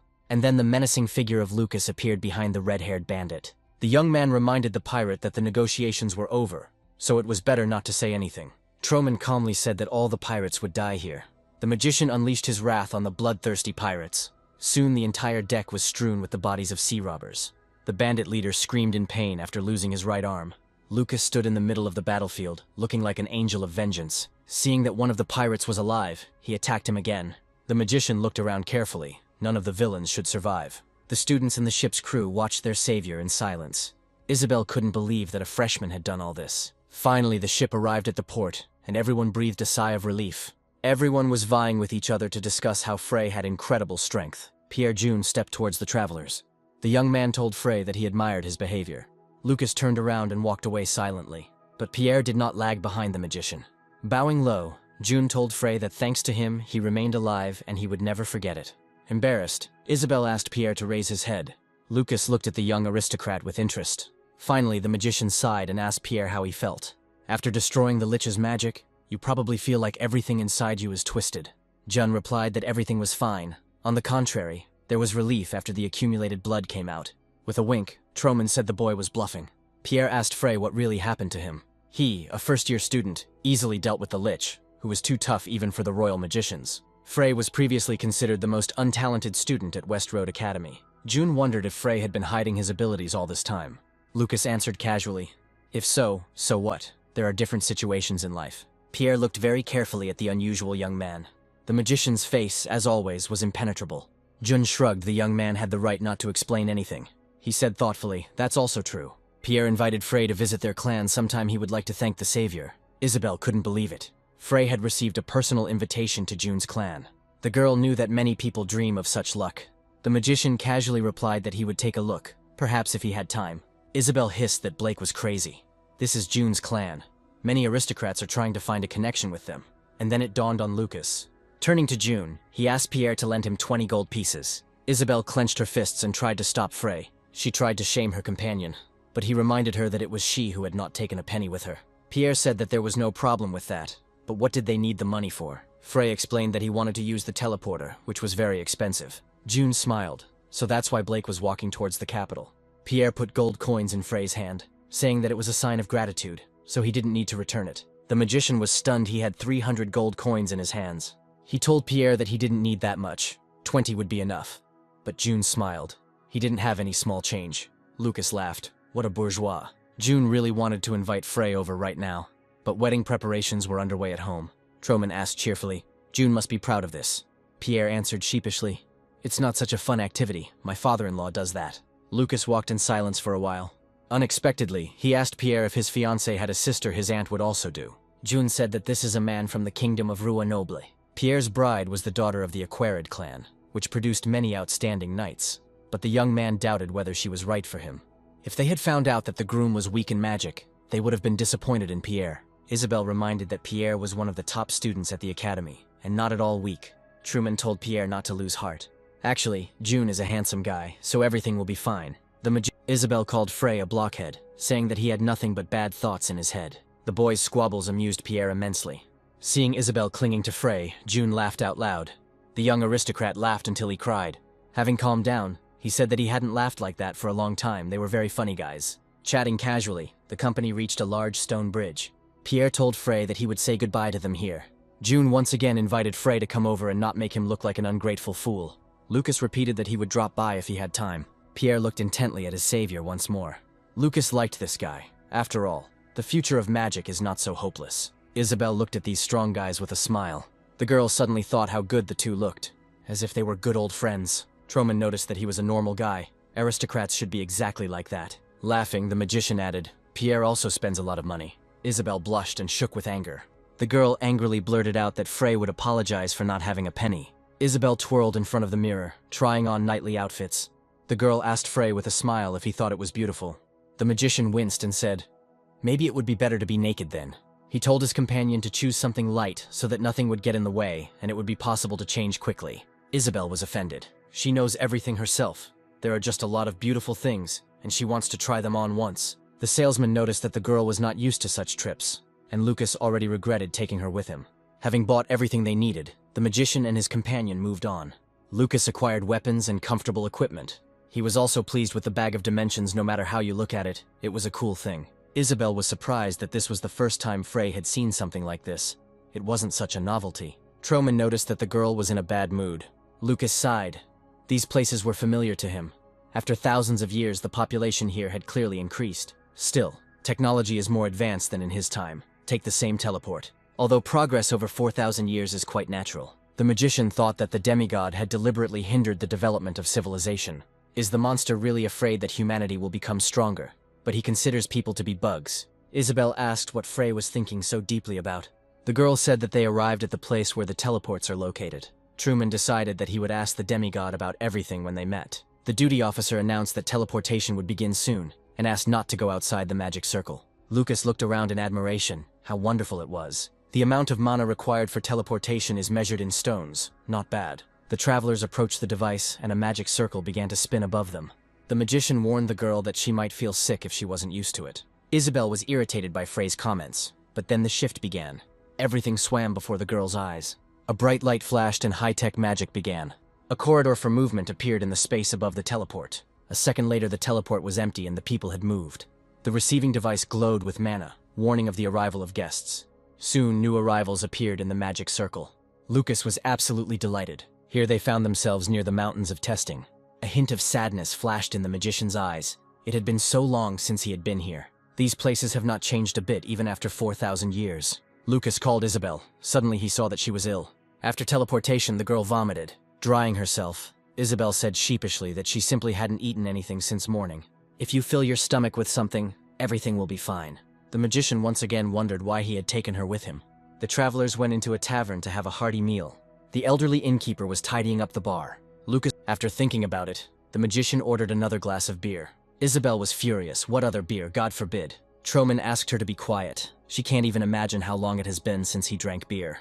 Lucas wondered why they didn't sell beer at the academy. While they were arguing, the innkeeper brought Frey's order. Having placed a plate of meat on the table, the innkeeper asked Frey if they were mercenaries. Seeing the food, the satisfied magician thanked the owner. The innkeeper remarked that, judging by the fact that the guests were about to go to the mountains of testing, they were new to this business. With their new chainmail and new sword, they think they can catch the dragon right now. Lucas took a sip of beer with relish. The innkeeper sighed. Courage is for the young. That's not bad. The elderly man told the children to return home after dinner. The mountain trials were too much for them. Isabel had heard that this place was called a monster paradise, and that it was quite dangerous. The innkeeper asked what they knew. The girl looked questioningly at her interlocutor. The tavern patrons were quietly talking to each other, wondering if the boys were really going to go to the mountains of testing. Lucas didn't pay attention to anyone. He was enjoying his food. The innkeeper said that he had a son who was like them. So when he saw Frey and Isabel, he remembered his story too. The girl asked the innkeeper where his son was now. He replied bitterly, his boy died in the mountains of trial. The son guarded the mother and daughter who went to get herbs. One daughter returned and told the innkeeper about the death of his son. The man advised not to go to these mountains. As they say, it is pure hell. Isabella's huge eyes were a mixture of fear and sympathy. Truman sighed contentedly. He had eaten so well. Turning to the owner, Lucas asked him to tell him about the monsters that live in the mountains. Isabel decided to try the hot stick. The girl was surprised at the strange taste. The innkeeper sighed heavily. Looking at the young man, he asked if they really needed to go there. The man cursed. He wouldn't be able to get a good night's sleep today. Finally, Frey and Isabel emptied all their plates of food. The owner brought a detailed map of the mountains and told us everything he knew. The travelers listened attentively. Isabel was terrified. She was prepared for anything, but not for this. Lucas thanked the innkeeper for the story and asked how much they owed. The man replied that he didn't need money. They would give it back when they returned alive. The magician thanked the owner for the dinner, especially for the sausages. It was already deep night outside. The man, seeing the guests off, said that many people say that only the beer is tasty, the rest is so-so. The innkeeper promised that if the boys returned, he would cook them much tastier sausages. Lucas smiled and said they would hope so. The man wished them luck. A full, bright moon rose over the mountains of trials. The magician and his companion headed into the thicket teeming with monsters. Soon the travelers fought with tree monsters. Lucas was happy to get some exercise and was enjoying the fight. The beautiful Isabel also did not stay away from the battle. In battles, the girl increasingly developed her magical skills. Having finished with the monsters, Isabella sighed. Truman looked around carefully to see if there was any other threat. Isabel's legs were buckling. They had only just entered, and there were already so many strong monsters. She understood why Frey brought her here. In such a place, a month of training is enough for good training. The magician, stepping forward, replied that the girl was wrong. Would he really have brought her here to catch some small fry? Lucas said he was going to Shuhei's dungeon. Isabel was surprised that this was the same one that the great sage Shuhei had created. According to legend, by finding it, one can gain the power to rule the entire world. The magician smiled. Even though the place is called a dungeon, it is not a cave. Lucas remembered their last meeting. Shuhei told him where he would wait for him. It is a mountain above the clouds, a beautiful lake on top and a small island in that lake. If a lake is located on the top of a mountain, it is probably volcanic. The place is quite to Shuhei's liking. He just needs to find a small island. Lucas answered the girl. Although this is a legend, there is no exaggeration in it. This is a very dangerous place. You must be at least level 6 to fight there. Seeing the girl's surprise, the magician said that they had a month. During this period they will break through to this level. Isabel exclaimed that Frey was out of his mind, and that it would take several decades. But the magician didn't listen to her first. They needed to find a suitable place to train. He suggested that the girl look for a good place to concentrate mana. The sky was gilded by dawn, the restless night was over. Soon the travelers were attacked by new monsters. Isabel no longer felt panic at their appearance. The girl fought bravely with monsters, like a real magician. Turning to Frey, she noticed something had caught his attention. Gradually they got used to the battles. But where is he looking anyway? The magician smiled and replied, he found it. The girl followed her companion's gaze to understand what he was talking about. Isabel gasped in delight at how beautiful it was. They approached a huge mountain waterfall. A wide stream of water blocked the entrance to a wide cave. Lucas walked in boldly. He knew the place very well. The magician created a glowing ball as a lamp. He announced that they would train in this place for a month. The mage told Isabel that he would show her Kassajan's teaching method. It's called Struggle. The girl really wanted to know it. Lucas warned me that he hadn't shown it before because it was very dangerous. If you repeat it thoughtlessly, you can lose your life. So at first, she just needs to watch. The magician began to concentrate his mana. Soon he was hanging in the air, meditating, the space around him glowing. Isabel looked at her classmate with her mouth open. Lucas was attracted to the energy of the water falling from the mountain. The waterfall obediently sparkled. A huge flow of energy headed straight into the cave under the waterfall. Streams of energy flew towards Lucas and concentrated in him. Surprised, Isabel saw a clot of energy gather inside the young man. It was as if he was absorbing these endless streams. Lucas absorbed mana from all over the Trial Mountain. Isabel couldn't believe he was collecting the dungeon's mana. The clot of energy inside Troman grew brighter and stronger. Night fell outside the cave. Then the sunny day came again. All this time, the magician continuously absorbed the energy of the mountain. Lucas's eyes were closed. Finally, the magician came out of meditation. He was all glowing with mana. He sighed and said that the preparations were now complete. And then Troman looked at his companion in surprise. Isabel glowed, following his example. She too was filled with mana. The magician's mouth fell open in surprise. Smiling, he said that Isabel's abilities exceeded all his expectations. And what's more important, she has a thirst for knowledge. Lucas suddenly noticed that his companion was very beautiful. The magician smiled broadly and blushed slightly. He said cheerfully that Isabel was quite nice. The girl jumped to the side in fear. Lucas laughed and offered to eat. Isabel could not understand this strange young man he attracted and frightened her at the same time. The magician opened the bag of measurement that he liked so much. All the supplies he had swirled before him. Troman got what they needed now. He handed the girl some snacks, but she replied that she was not hungry. Lucas countered, she's filled with mana, so she seems full. You have to eat, even if you have to force yourself. The magician spread out camping mats for himself and his companion. Obeying the magician, Isabel thoughtfully chewed the dried meat. Lucas, comfortably settled on the rug, was also eating a snack. Until recently, the girl could not even imagine that she and Frey would live like this. She said she felt an unusual energy in her companion. After a short silence, Isabel added that Frey hadn't been himself lately. The girl had a feeling that Frey knew exactly where to go, and there is not the slightest hesitation in it. Suddenly Lucas asked Isabel, so where is the real him? The girl was embarrassed she was tormented by this question. Laughing, she asked where the real one was. The magician answered thoughtfully, people don't change, they just grow. Lucas sighed and fell into thought. The girl cheerfully added that she had to thank him for the changes. Before, I would have done these training sessions with him alone, and then it dawned on her that she would have to spend a whole month with him. The girl felt hot, the two of them in this narrow cave. Lucas barked, stop worrying about trifles. He told me he wasn't interested in minors. Isabel pursed her lips, an unpleasant feeling coming over her. Turning to the young man, she asked what he was doing. He replied that he was setting up a protective field. It would be unpleasant if monsters ran in while they were sleeping. The magician said that he would sleep, and advised the girl to also get a good night's sleep. Soon Lucas fell asleep peacefully, stretched out on the rug. Isabel looked at him with resentment. It seemed like a relief, but for some reason she wanted to hit him once. Outside the cave, a new sunny day dawned. Isabel didn't even notice how she fell asleep in the cave to the sound of water.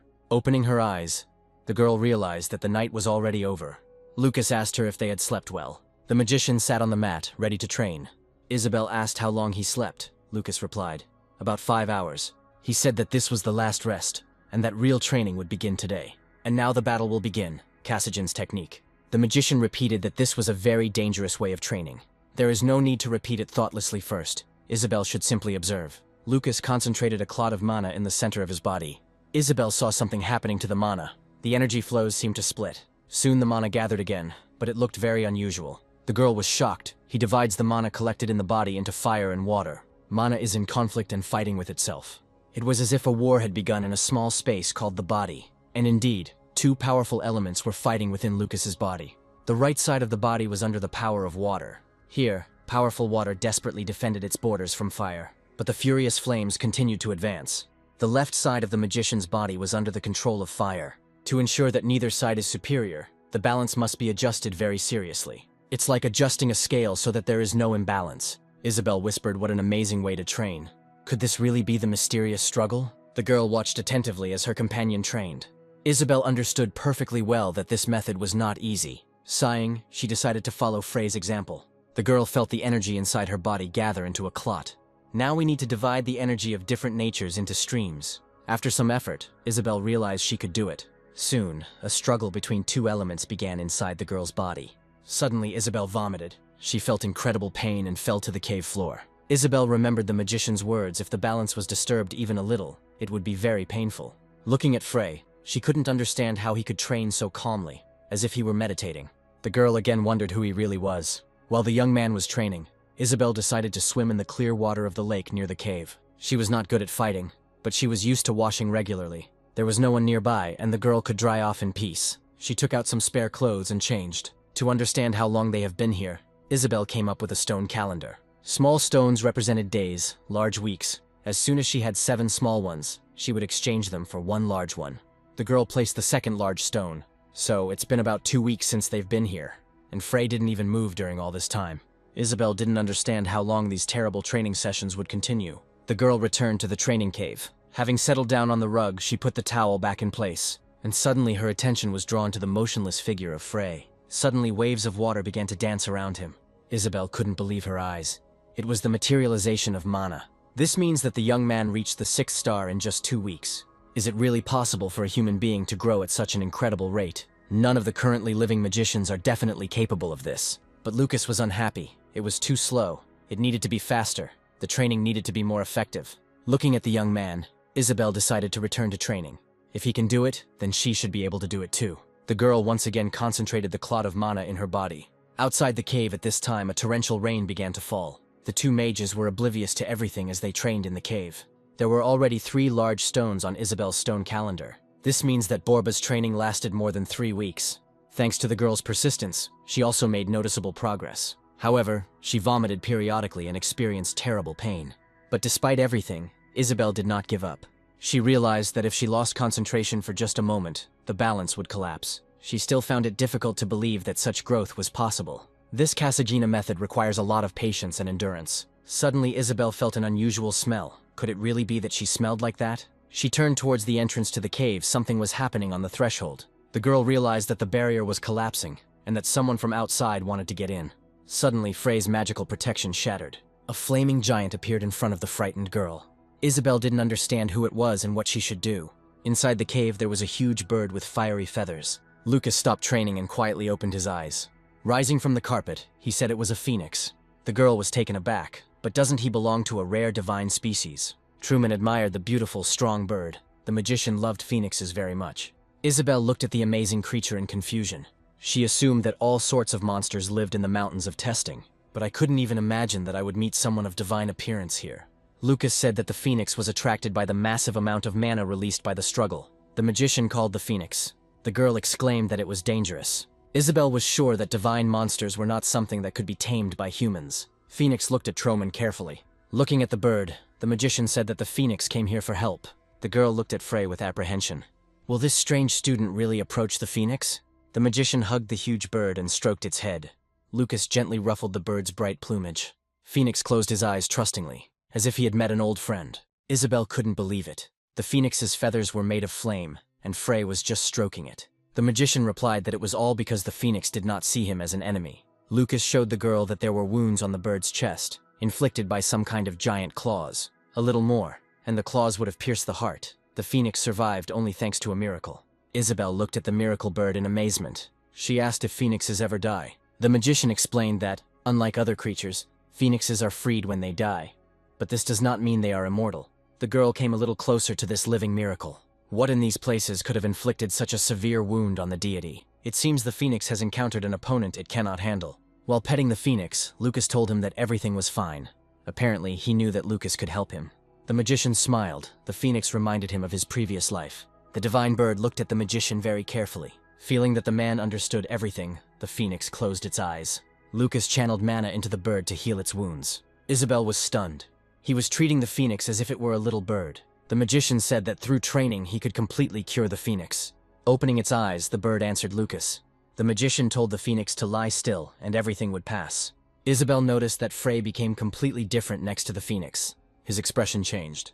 Even the manner of speech now is not what the girl had become accustomed to. It seems that even the air around has become softer and more comfortable. Lucas remembered his last encounter with the phoenix. It was raining then too. The young magician didn't believe that some rain could stop the phoenix. Phoenix then became angry with Troman. The magician then suggested that his fiery friend catch up with him. Lucas whispered, memories flooding back. A long time ago, he had already met someone of the phoenix species. Magic flowed over the wounded divine bird. The claw marks on the phoenix's chest were healing before our eyes. Isabel wondered if Frey developed his healing skills further, whether he could achieve immortality. Soon the phoenix stood firmly on its huge paws again. Spreading his giant wings, he thanked the magician with a cry. Stroking the bird's beak, Lucas thanked the phoenix for the pleasant memories. The divine creation looked at the savior without taking his eyes off him. It occurred to Lucas that this was the same phoenix. The firebird flew out of the cave, passing the waterfall. A bright golden flash flashed across the gloomy sky. Lucas saw that the phoenix had left its feather on the cave floor. He grumbled, "What an idiot. So what did he mean by that? These feathers heal wounds, are used to create magical artifacts, and are also very expensive." Putting the feather back in his pouch, Lucas grumbled the phoenix wasn't one to like to remain in debt. Unlike someone who just ate and messed around all day. Isabel flared up. It was Frey, apparently, who was now talking about one girl. Maybe I should have asked her first, like all normal people do. Instead of answering, Lucas immersed himself in his training again. Isabel sighed and looked around. Beyond the water curtain of the cave, the rain continued to pour. But soon the bad weather ended, and the sun shone over the mountains of the test. The foliage, refreshed by the rain, became even brighter. Large stones were arriving on Isabel's calendar. They had been training in the cave for more than 4 weeks. The girl collected fresh water from the spring and returned to the cave. The 4th week has already passed. It seemed that Frey was about to dry up completely. He hadn't had a drop of blood in his blood since last week. Isabel was a little worried about him. It really looked dangerous. But on the other hand, his image evoked a feeling of the presence of something mystical or even divine. The girl thought how strange he was. Frey seems to be very strong, but completely ill-mannered. At times he seemed cold-blooded and calculating to her, and sometimes tender and soft, like with the phoenix. This young man evoked conflicting feelings in Isabel, as if he were a wise, great Archmage. Here he is again, when he trains motionless. But Isabel loved and respected Frey Blake with all her heart. Lucas walked out of practice and took a deep breath. The girl looked with wide eyes at the young man who had lost a lot of weight. He has changed incredibly much this month. The magician carefully opened his eyes. He rose to his feet, swaying, mana streaming around him. Isabel couldn't believe her eyes. He really did it. She congratulated Frey. In just 1 month, he reached the 6th star. Frey's frail body had changed a lot during that month, but Lucas was still dissatisfied. Isabel kept her eyes on him. It was impossible to believe the sight, even if you looked at it point blank. The youngest mage to reach the 6th star was 35 years old. If word gets out that an academy student did the same thing, the world will turn upside down. Lucas can now gather mana by simply breathing. Suddenly, the magician's head began to spin, and everything began to swim before his eyes. Isabel caught the falling Frey. He completely forgot that he hadn't eaten anything for a whole week. The girl asked if she could give him some dried meat, but Lucas suggested going hunting. His body needed refueling. Concerned, Isabel asked if he was okay. Coming out of the cave, the magician and his companion saw a strange picture. Not far from their shelter lay mountains of slain monsters. Isabel asked, confused, what had happened here. Lucas realized it was a phoenix, so they weren't bothered by monsters during their training. The girl smiled. It seemed like the phoenix was protecting them. The magician remembered telling the bird that through training he could completely cure it. So this stingy phrase left a mark on the phoenix's soul. Maybe they will meet again. Lucas decided that there was no need to hunt. They could eat the killed monsters and go to Shuhei's dungeon. Suddenly they heard a desperate cry of a man. Troman looked around cautiously. Isabel looked around in surprise, wondering where these people were coming from. But it was definitely a human scream, and somewhere nearby. Lucas, although he was hungry, decided to see what was going on. Pushing off the ground, the magician flew towards the voice. Confused, Isabel didn't even have time to say anything. She called after Frey, but there was no answer. The girl didn't understand what she was supposed to do here alone. A knife was thrust into the body of a prisoner tied to a tree. The unfortunate man, shedding tears, begged his tormentors to spare him. Opposite the prisoner stood a bandit named Victor, throwing knives at him. Several prisoners had already been killed, with throwing blades sticking out of them. The robbers egged on the thrower, laughing when he missed. The bandit grumbled, saying that it was all because of the hangover. The broad-shouldered brute took the knife from the thrower, saying that it was now his turn to throw. The bandits began arguing over who would throw the knife at the prisoner. The leader of the group cursed. "When will this woman appear? More than a month has already passed." The robber grumbled about how much longer they had to hang around in these fucking mountains. Grabbing a knife, the big guy shouted for everyone to look here. "Now he will show who is the master here." The prisoner howled in fear. The satisfied bandit shouted that he would hit the bull's eye, and indeed the knife flew straight towards the captive's head. Another second, and the knife will pierce the unfortunate man right through. But suddenly the blade changed its trajectory. The knife turned and flew away from the tied-up man. To the bandit's surprise, the blade fell to the ground away from the victim. No one could understand what just happened. The bandit patted Juan on the shoulder and laughingly noted that the wind was not on his side. Juan growled angrily at how he could have missed. Suddenly the skinny robber saw a fair-haired guy next to him. Victor asked the young man who he was. Grabbing a crooked knife, the bandit swore and repeated the question. Juan picked up the knife and also headed towards Lucas. The magician looked around. These bastards killed all the prisoners. Now they want to kill this man too. It would be even better to finish him off. The prisoner is already wounded. Those guys were still alive not long ago, until they became targets for darts. Here are the next candidates for the role of bad guys. Victor asked Lucas with a grin if he could speak. Armed Juan quietly crept up to the magician. To everyone's surprise, Victor's head flew off his shoulders. A stunned Juan watched as his comrade's body flew in one direction and his head in the other. The big guy screamed as he felt Victor's blood on himself. The bandits opened their mouths in surprise. The elder realized that they had angered some magician. A white axe appeared from the heavenly portal. The magical weapon easily cut off the head of the sharp-tongued Victor. White flashes glittered right above the heads of the robbers. Finally, the axe disappeared. The elder understood that this was 5th-level magic. It seemed the kid had used a line of light. Lucas glanced at the silent bandits. After greeting them, the magician said that it was time to teach the boys a lesson. After waiting a bit, Isabel decided to follow Frey. The girl was horrified. The entire clearing was strewn with corpses. Frey stood calmly among the slain bandits. The young man was thinking about something.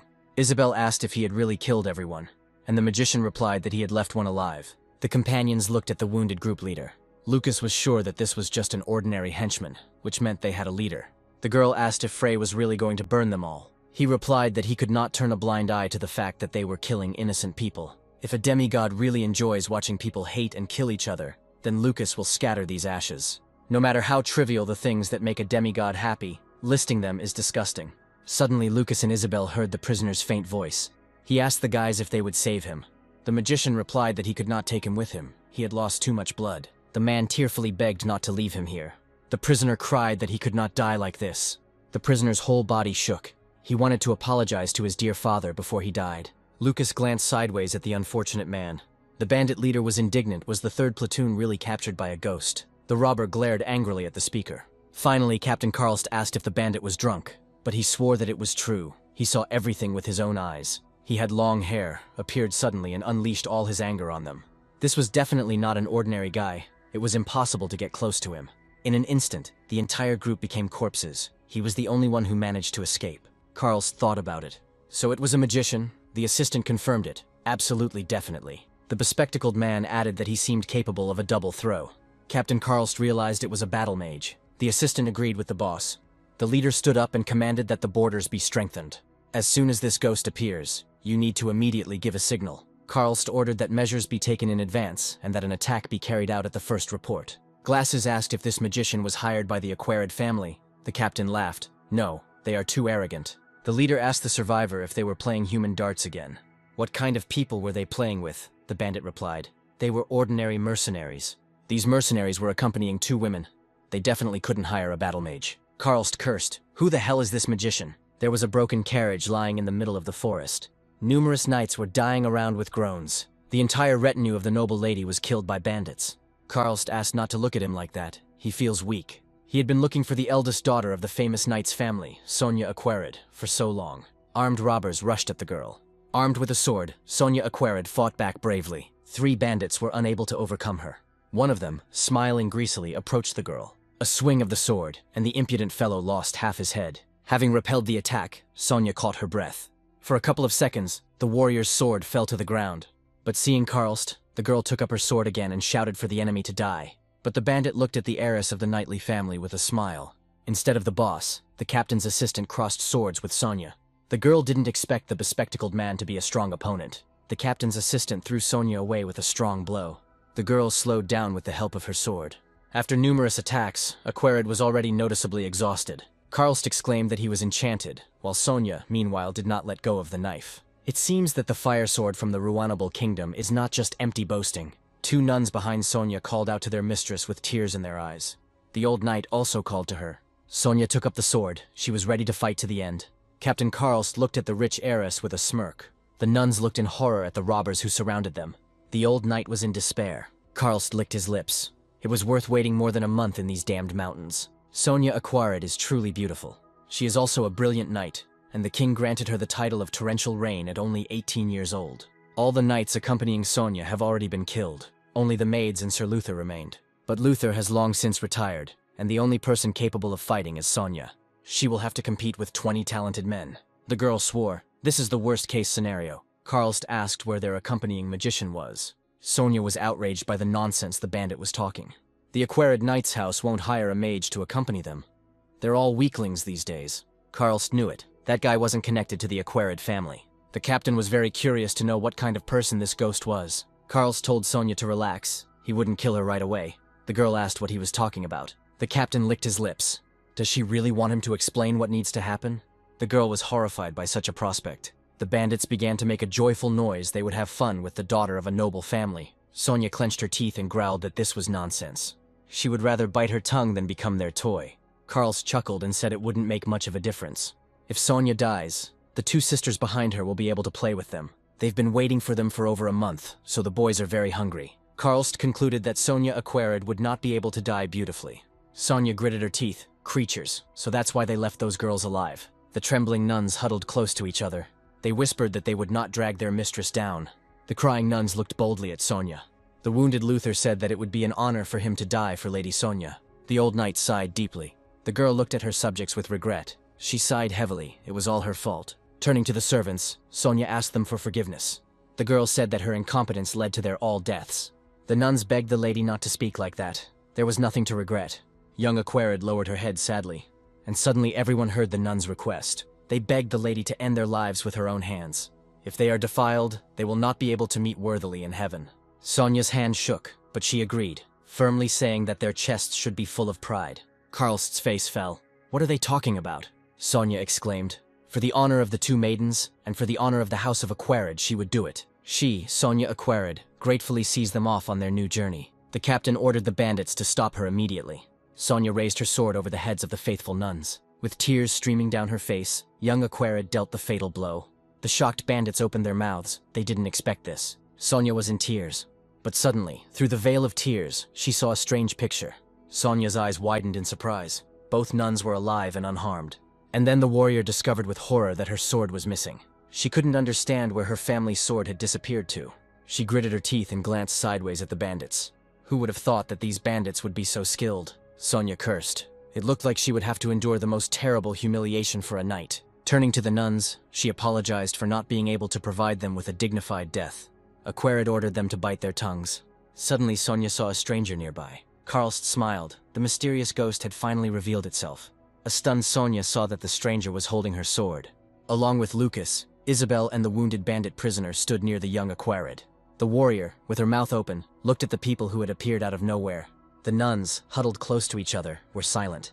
Sir Luther tried to understand whether these were enemies or friends. A man wounded by the bandits hung on Isabel's shoulders. The captain told the magician that he had heard rumors about him, and it was he who took care of his guys. Throwing a sword to Sonya, Lucas asked Karlst if he was their leader. Lady Aquarid, taking the sword, looked at the young man in confusion. The leader of the bandits literally glared at the guy. It seemed like he was an ordinary skinny guy in front of them. The captain asked the magician. He came from there, from above. That's where the bandits' base camp was located. Karlst's face darkened and he asked menacingly what the boy had done to his people. Lucas smiled. The leader knew himself. He took good care of them. Karlst's face twisted with anger. He shouted at the bandits to kill this freak immediately and not give him time to use magic. According to reports, this guy should be a battle mage. The bandit believed that the magician had no chance against numerical superiority. But as soon as the enemies approached, they were met with a magical attack. White arrows tore apart the most zealous bandits. The captain fought off the arrows and watched in horror as his men died. Karlst's hands shook. He didn't expect to see the firepower. The captain looked around in confusion. White magic arrows killed and maimed his seasoned warriors. An explosion occurred at the place where the group of bandits was standing. Sonia Aquarid watched with her mouth open as her enemies perished. The young aristocrat asked the strangers who they were and what their purpose was. Isabel smiled and told Sonia that they could now rest easy. The magician's companion added that they were not their enemies. The bandit leader continued to fight off the magic arrows. The captain knew a little about battle mages. He was sure that the young man would not last long, because there was a cycle of magic spells. This guy's skills really impressed Karlst. He believed that the mage was focusing on him. The bandit waited for the guy to collapse from exhaustion, and then Karlst's men would get to him. The leader clearly decided to kill the boy, but time passed, and the attack of white arrows did not stop. The bandits died one after another before the commander's eyes. Many began to panic, but even those fleeing were caught by magical weapons. Captain Karlst whispered that it was impossible. Where did this skinny guy get so much fighting power? The leader shouted at the magician how he could use so much energy at once. The main bandit was sure that it was impossible to use magic for so long. Everything around the young man was shining. He had no shortage of energy. Karlst had never heard of anything like this. The leader's sword broke and he fell helplessly to the ground. The captain was scared. A little more and he would die. Leaning on the broken piece of his sword, Karlst begged the mage to stop. Lucas stopped the magical attack. Several of the leader's henchmen began to rise with groans. Many robbers were wounded. Even more were killed. Karlst was surprised. The magician no longer attacks them. The captain shouted that the boy had run out of mana and ordered that he be captured. The leader warned that if they didn't kill him now, everyone would die. Sonia offered to help the mage if he ran out of mana. Lucas motioned with his hand for the young lady to move away. He told her to get out of the way. It was very dangerous. A magic circle appeared in the guy's hand. At that very second, the ground around the bandits began to crack. The bandits were afraid to take even a step, and then they felt with horror that the ground beneath their feet was shaking. Captain Karlst asked in confusion what was happening, why the ground was shaking. Suddenly the leader saw that the ground under his feet was cracking. Those present couldn't believe it. It was an earthquake. The rocky ground around the bandits was breaking apart, forming huge cracks. The robbers screamed in fear that they were falling down. Despite their cries for help, the earth swallowed up the villains. Karlst desperately resisted, but he too seemed to be underground. Sonia was amazed. This young man easily dealt with an entire gang. Young Aquarid whispered that it was incredible. Soon there was no trace left of the bandits. But if it was an earthquake, then it was 5-star magic. Isabel said that the mage distracted the bandits with a spell and then used a control attack. Sonia was stunned. Could the storm of light arrows really have been a diversionary tactic? Isabel had never seen anything like it before either. Until I met this amazing guy, the girls looked at Troman in unison. Sonia Aquarid saw such a powerful magician for the first time in her life. She asked hesitantly if this young man was a battle mage. The gang was destroyed, and Lady Aquarid was able to continue her journey. The girl thanked the magician for his help. The lady introduced herself as Sonia Aquarid from the Kingdom of Ruinball. The magician replied that he was Frey Blake.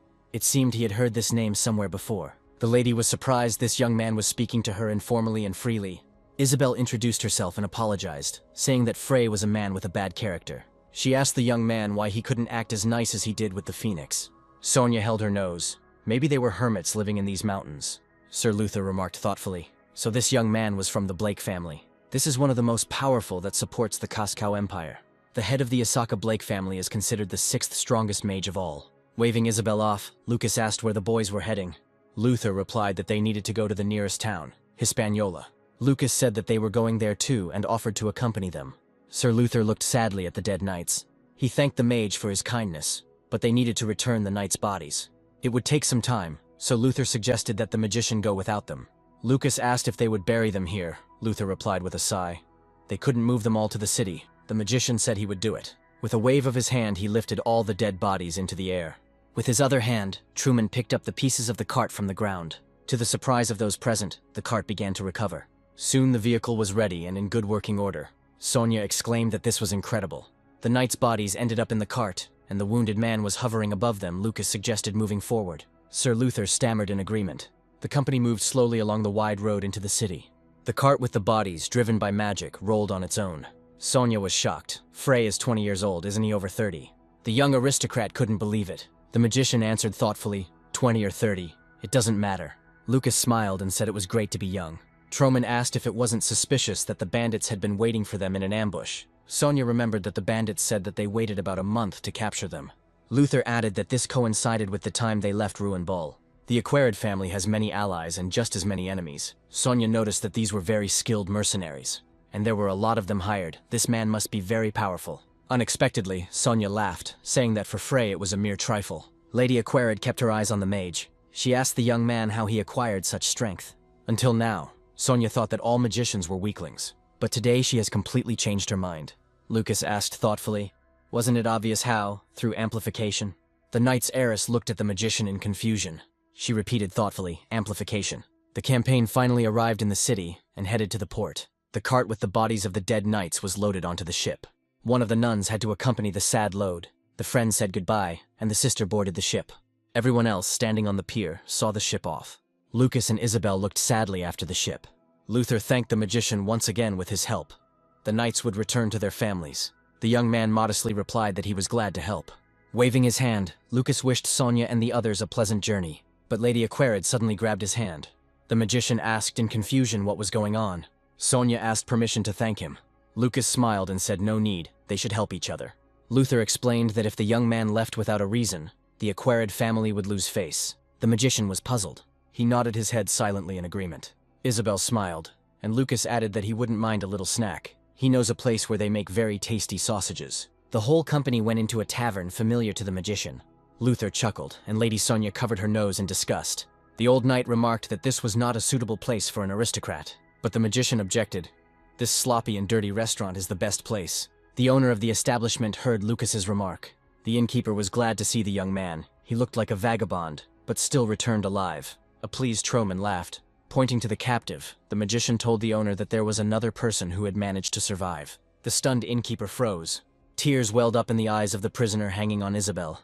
The tray of food fell from the innkeeper's shaking hands. He couldn't believe his eyes. His son Kajani stood before him. The father bandaged the wounds of his beloved son. Lucas said that the father shouldn't worry about his son's life. He was taken hostage while guarding a mother and daughter. Father and son were in tears, not believing that they were able to meet. Kajani admitted that he always regretted yelling at his father and running away. The old man reassured him everything was fine. The main thing was that he returned alive. Isabel asked the magician how he knew that he was the innkeeper's son. Lucas replied that they looked very similar. The young man smiled. It seemed that the Ballast was surprisingly talented in healing magic. Isabel asked sternly who he was calling Ballast. The magician replied that she was his Ballast. Lucas noticed that the restaurant was crowded, and they wouldn't be able to eat. Sir Luther supported the young man. They should look for another place. Lucas sighed. That's a shame. The sausages here are delicious. Suddenly the innkeeper loudly barked for everyone to stop eating. The owner frowned and announced that they were closed today. The visitors were indignant, but the owner sent them all away. While kicking the diners out, the innkeeper said that he would not take money from them. Having cleared the hall, the owner bolted the doors. He posted a closed sign outside. The innkeeper asked what the young man was talking about. There was no one in the restaurant. The magician laughed, and the innkeeper invited everyone to sit down. It was already night outside, but the guests were still in the restaurant. Sonia went up to her room and used the bathroom. How nice it was to finally wash off the road dirt. But even in such moments, the lady knight practiced her blows. Finally, the girl got dressed and went down to the hall. The table was laden with delicacies. Even Cheese Luther was surprised by such an abundance and variety of meat dishes. Lucas filled his belly with pleasure. Everyone turned to look at Lady Aquarid as she descended. The magician told Sonia that he did not wait for her and had already started. The young aristocrat looked at the guy in surprise. Lucas invited the girl to sit at the table and have dinner. Suddenly, the magician noticed that Sonia's face had turned red, and he asked what had happened. She chuckled, Frey becoming more manly as he washed the dirt off himself. Suddenly, Sonia Aquarid twisted her ankle. Her cloak flew off, but the magician managed to catch the falling girl. Sonia screamed involuntarily. For a split second, Lucas and Sonia's eyes met. The magician's gaze fell on the numerous wounds on the girl's arms. He asked what kind of wounds, but Sonia pulled her hand away. All her arms were covered with numerous scars. Lucas, looking at the girl knight, said that this was very cool. These are traces of her efforts and growth. Lady Aquarid looked at the magician in surprise. Isabel heard that Sonia was heading to Castcow, but what was their final destination? Sonia replied that they were heading to June's family. Lucas asked again, puzzled. And then she and Isabel remembered Pierre's story about the wedding. He spoke about the daughter of the Aquarid clan, and doubted whether she was suitable for him. The boys exclaimed, so this must be connected with Pierre's marriage. Sonia was no less surprised than they were. Sir Luther asked if they knew Pierre. Isabel explained that Frey and Pierre study at the same academy. Pierre is their friend, and they heard about this marriage from him. Lucas asked a little sadly, so Sonia is Pierre's fiancée. Lady Aquarid looked questioningly at the magician. The young man sighed and lowered his head. At that moment, Troman was sure that Pierre was lucky. In the morning, the travelers said goodbye, and then each went their own way. Isabelle wished Miss Sonia a safe journey. Lucas remained sadly silent. Sonia invited him to visit June's family when he finished his business. He remembered that he had already received a similar invitation from Pierre. The magician smiled and replied that he might come visit. Sonia laughed and said that she would wait for him. Isabelle said Miss Sonia seemed to have an affinity for respectable people of noble birth. Lucas thought so too. This Pierre has been lucky all his life. But Isabelle said that wasn't true. The magician asked what was wrong with her face, whether she had really caught a bug in her mouth. Stopping, Troman said that they had arrived. There was a very high mountain in front of them. Lucas said there's an entrance to Shuhei's dungeon there. The girl asked in horror if this was really the same one. The magician confirmed that it was true that this mountain was called Drake because drakes lived here. These are the largest and most powerful predators in the world of monsters. Isabelle asked fearfully if they went in there and would have to fight those creatures. Lucas silently pointed his finger at the ground.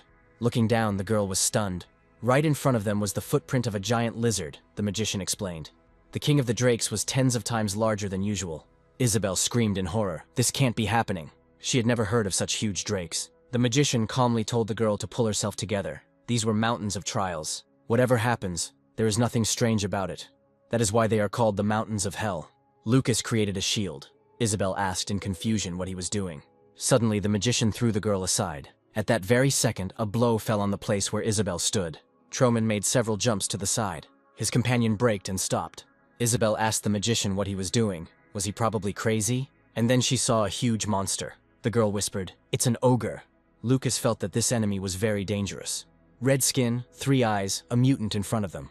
The tavern owner said that mutants live in this place, and he wasn't lying. The monster turned its head and stopped at Isabelle. Grabbing a wooden club, the ogre moved towards the girl. The magician's companion quickly prepared for the attack. Isabelle sent a fireball at her enemy. There was a deafening explosion and the ogre flew to the side. Lucas smiled. Isabelle's strength had grown much more than he expected. But as soon as the smoke cleared, the ogre rose to his feet. His eye flashed angrily. The monster roared deafeningly and moved towards the people again. Isabelle was in despair. Her magic was useless. The ogre didn't even falter. Lucas said his skin is fire-resistant. Maybe it's the drake's fault. The ogre has evolved. The girl asked in confusion what they would do. Troman smiled. It's simple. If fire doesn't help, they use ice. Isabelle suddenly felt a sharp chill. 2 ice spears appeared in the air, but it seemed as if the season had changed. The girl again thought that Frey strongly resembled the Archmage Lucas Troman. He aimed ice spears at the ogre. The ice weapon bit into the mutant's body and knocked him off his feet. Lucas kept a close eye on the enemy. Suddenly, the magician and his companion saw that the attack had not helped. The enraged monster rushed at his enemies. Isabelle whispered that this couldn't be. Even a blow from a powerful ice spear could not pierce this impenetrable skin. While running away from the ogre, the magician noticed that the monster was a tough guy. The girl generated a fireball again. Throwing fire into the ogre's face, Isabelle delayed him a little.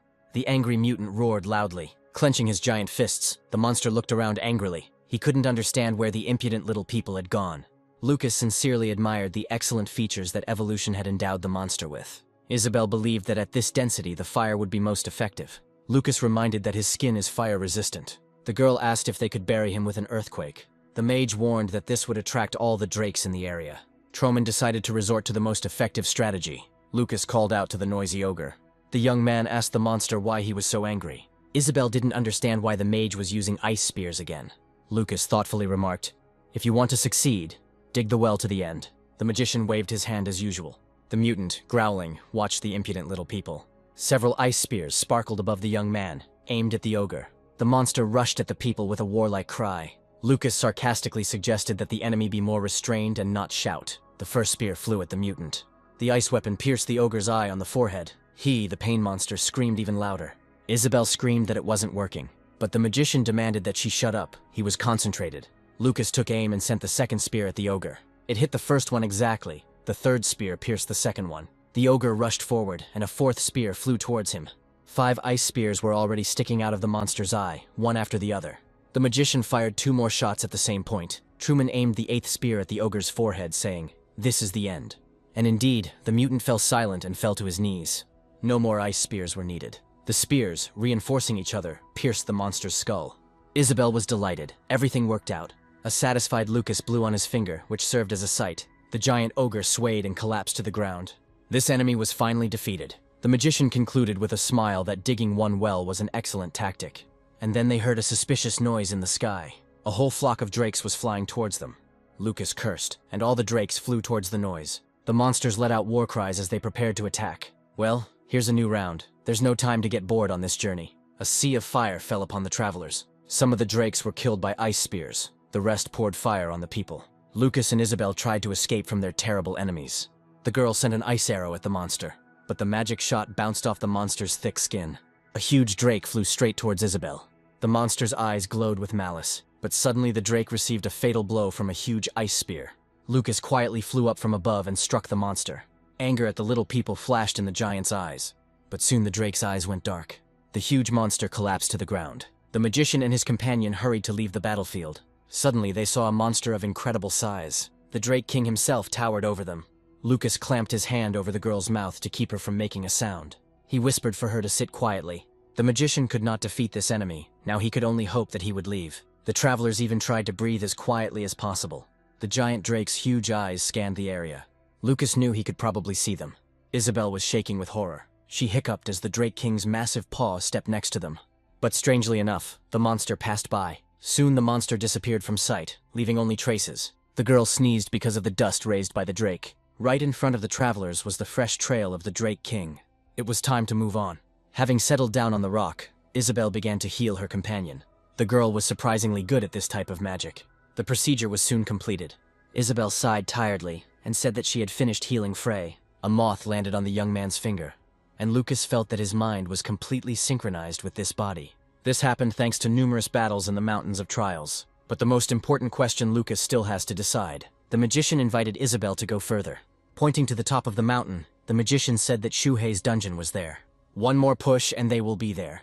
Lucas and Isabel flew to the treasured island. The magician warned the girl to let her guard down. There could be monsters in the lake too. She asked how Frey knew that Shuhei's dungeon was here. Lucas smiled. Shuhei had a bad habit of talking a lot. At the top of the mountain there is a very beautiful lake and a small island. He wanted to live in such a place. Troman exclaimed, "He found this place." The travelers landed on the shore of the lake. Isabel was genuinely delighted. This is a truly beautiful island. The girl never ceased to be surprised Frey spoke of Shuhei as if he were an old acquaintance. Lucas was overcome with anxiety, wondering if his friend was alive. Under this island there is a dungeon that is many times larger than the island itself. This island is just an entrance to the dungeon. Extravagant yet simple, so much like Shuhei. Isabel couldn't tell if it was Frey in front of her. The travelers walked slowly across the beautiful island. In the midst of the lush forest, they saw an unusually tall and powerful tree. In the middle of the wide trunk, a large hollow was visible. Lucas chuckled. Anyone could guess that this was the entrance. Shuhei even made a ladder. How nice of him. Lamps were burning on the wooden walls along the stairs. Lucas and Isabel descended deeper and deeper into the dungeon. The magician remained silent. He wanted to believe that Shuhei was still alive. The girl had a question on the tip of her tongue, but she was afraid to ask it, because this couldn't be. Isabel lowered her head, thinking that she was having some very stupid thoughts. And Troman continued to descend the stairs. Magic lamps illuminated the way for the guests. It seemed as if the dungeon had been awaiting their arrival for a long time. Finally, the stairs ended. In front of the travelers were large magical doors. Lucas touched the door with his hand. Isabel asked if he could open the doors. He replied, "This is a magic technique created by Shuhei. If they use force, they will explode immediately." The magician placed his hand on the ball located near the door. At the touch of the hand, the ball began to glow. The glow became stronger and stronger. Suddenly, white energy began to swirl above the ball. A frightened Isabel asked what the smoke was. The energy gathered into a clot, and something was forming from it. Suddenly, young Shuhei appeared in front of the guests. The boy winked at the people and asked if they could hear him. The girl muttered, "What a strange child, what is going on?" Isabel looked at Frey in confusion. He was sad, shaking slightly, and the boy exclaimed, "Welcome to my dungeon." He is sure that in front of him are true magicians who came here to get something. Lucas extended a shaking hand towards the cheerful boy. The magician's hand passed through the young Shuhei. The girl said, "It seemed to be a greeting recorded with mana." Lucas said excitedly, "So frivolous. Shuhei is already an old man. How old is he to behave like this?" The magician said sadly that he was pleased to see Shuhei straw. Isabel was amazed that this child was Shuhei. The boy asked what the guests wanted to find here. The girl suggested that they could talk to him, but young Shuhei replied that he was only saying that he could, that it happened automatically. The guests will get whatever they want. He is Shuhei Stro, and this is his dungeon. Lucas really wanted to ask one question, but the magician did not immediately decide to do this. Finally, he asked Shuhei how he died. The boy replied that in order to get into the dungeon, they must answer one question. If they make a mistake, they may never get out of here again. Lucas heard his friend's voice, his accent, as if they were back in the time when they chatted and laughed together. But Lucas's voice cannot reach his friend. He really survived alone. The magician clenched his trembling hand into a fist. No, he was not the only one left. Everyone he loved turned to dust over time. And those who did this still reign in this world. He, Lucas, will crush them all. Isabel watched her companion with interest. The boy offered to begin. He was ready to ask his question. Who or what about him, Shuhei, causes the most hatred? Lucas, without thinking, answered, "It's a demigod." The boy exclaimed, "This is the correct answer." Young Shuhei disappeared, and the doors opened slightly, letting in the guests. Isabel stared at Frey. She didn't understand how he could know the answer. And in general, he behaves very strangely here. The girl called out to Frey and asked how he guessed. The magician looked questioningly at Isabel. She really wanted to ask. Maybe he wasn't Frey at all. But as soon as she opened her mouth, it seemed like madness to her. Lucas noticed his companion's agitation. He told the girl not to be so absent-minded. This is Shuhei's dungeon. It's his style to do something unusual. It is unknown what traps await them ahead. If Isabel wants to become stronger, she needs to put aside all distractions and focus on her eyes. The girl agreed and tried to calm down. Lucas said, "Let's go see. This is the threshold before the beginning and the end." Seeing stones were installed throughout the halls. Soon Lucas and Isabel approached the next door. The magician again placed his hand on the magic ball near the door. Just like the first time, a white glow erupted from the ball. Magical energy swirled in front of the guests. Now, a teenage Shuhei appeared in front of them. Lucas guessed it grew every time they walked through the door. The teenager suggested moving on to the second question. The magician was surprised. "One more question," Shuhei said. "The further they go, the more amazing things they can get. But they can only take one thing, otherwise his sweet golem friends will be angry. If the guests make a single mistake, they will immediately be eliminated from the game." This question concerns Iris Fistbon. Shuhei was irritated by this woman. He could never understand what she was thinking. Although they fight to save the world, her mind is always occupied by men. Isabel asked Iris Fistbon if she was a black witch. Lucas remembered Iris, a woman with jet black hair and an enigmatic smile. Is there a man in the world who cannot fall in love with her? Lucas has never met another woman as beautiful as her. Memories of her brought a dreamy smile to the magician's face. Shuhei continued, "Iris is Iris, but he hates Lucas even more. How could Troman not know that he meant the world to Iris?"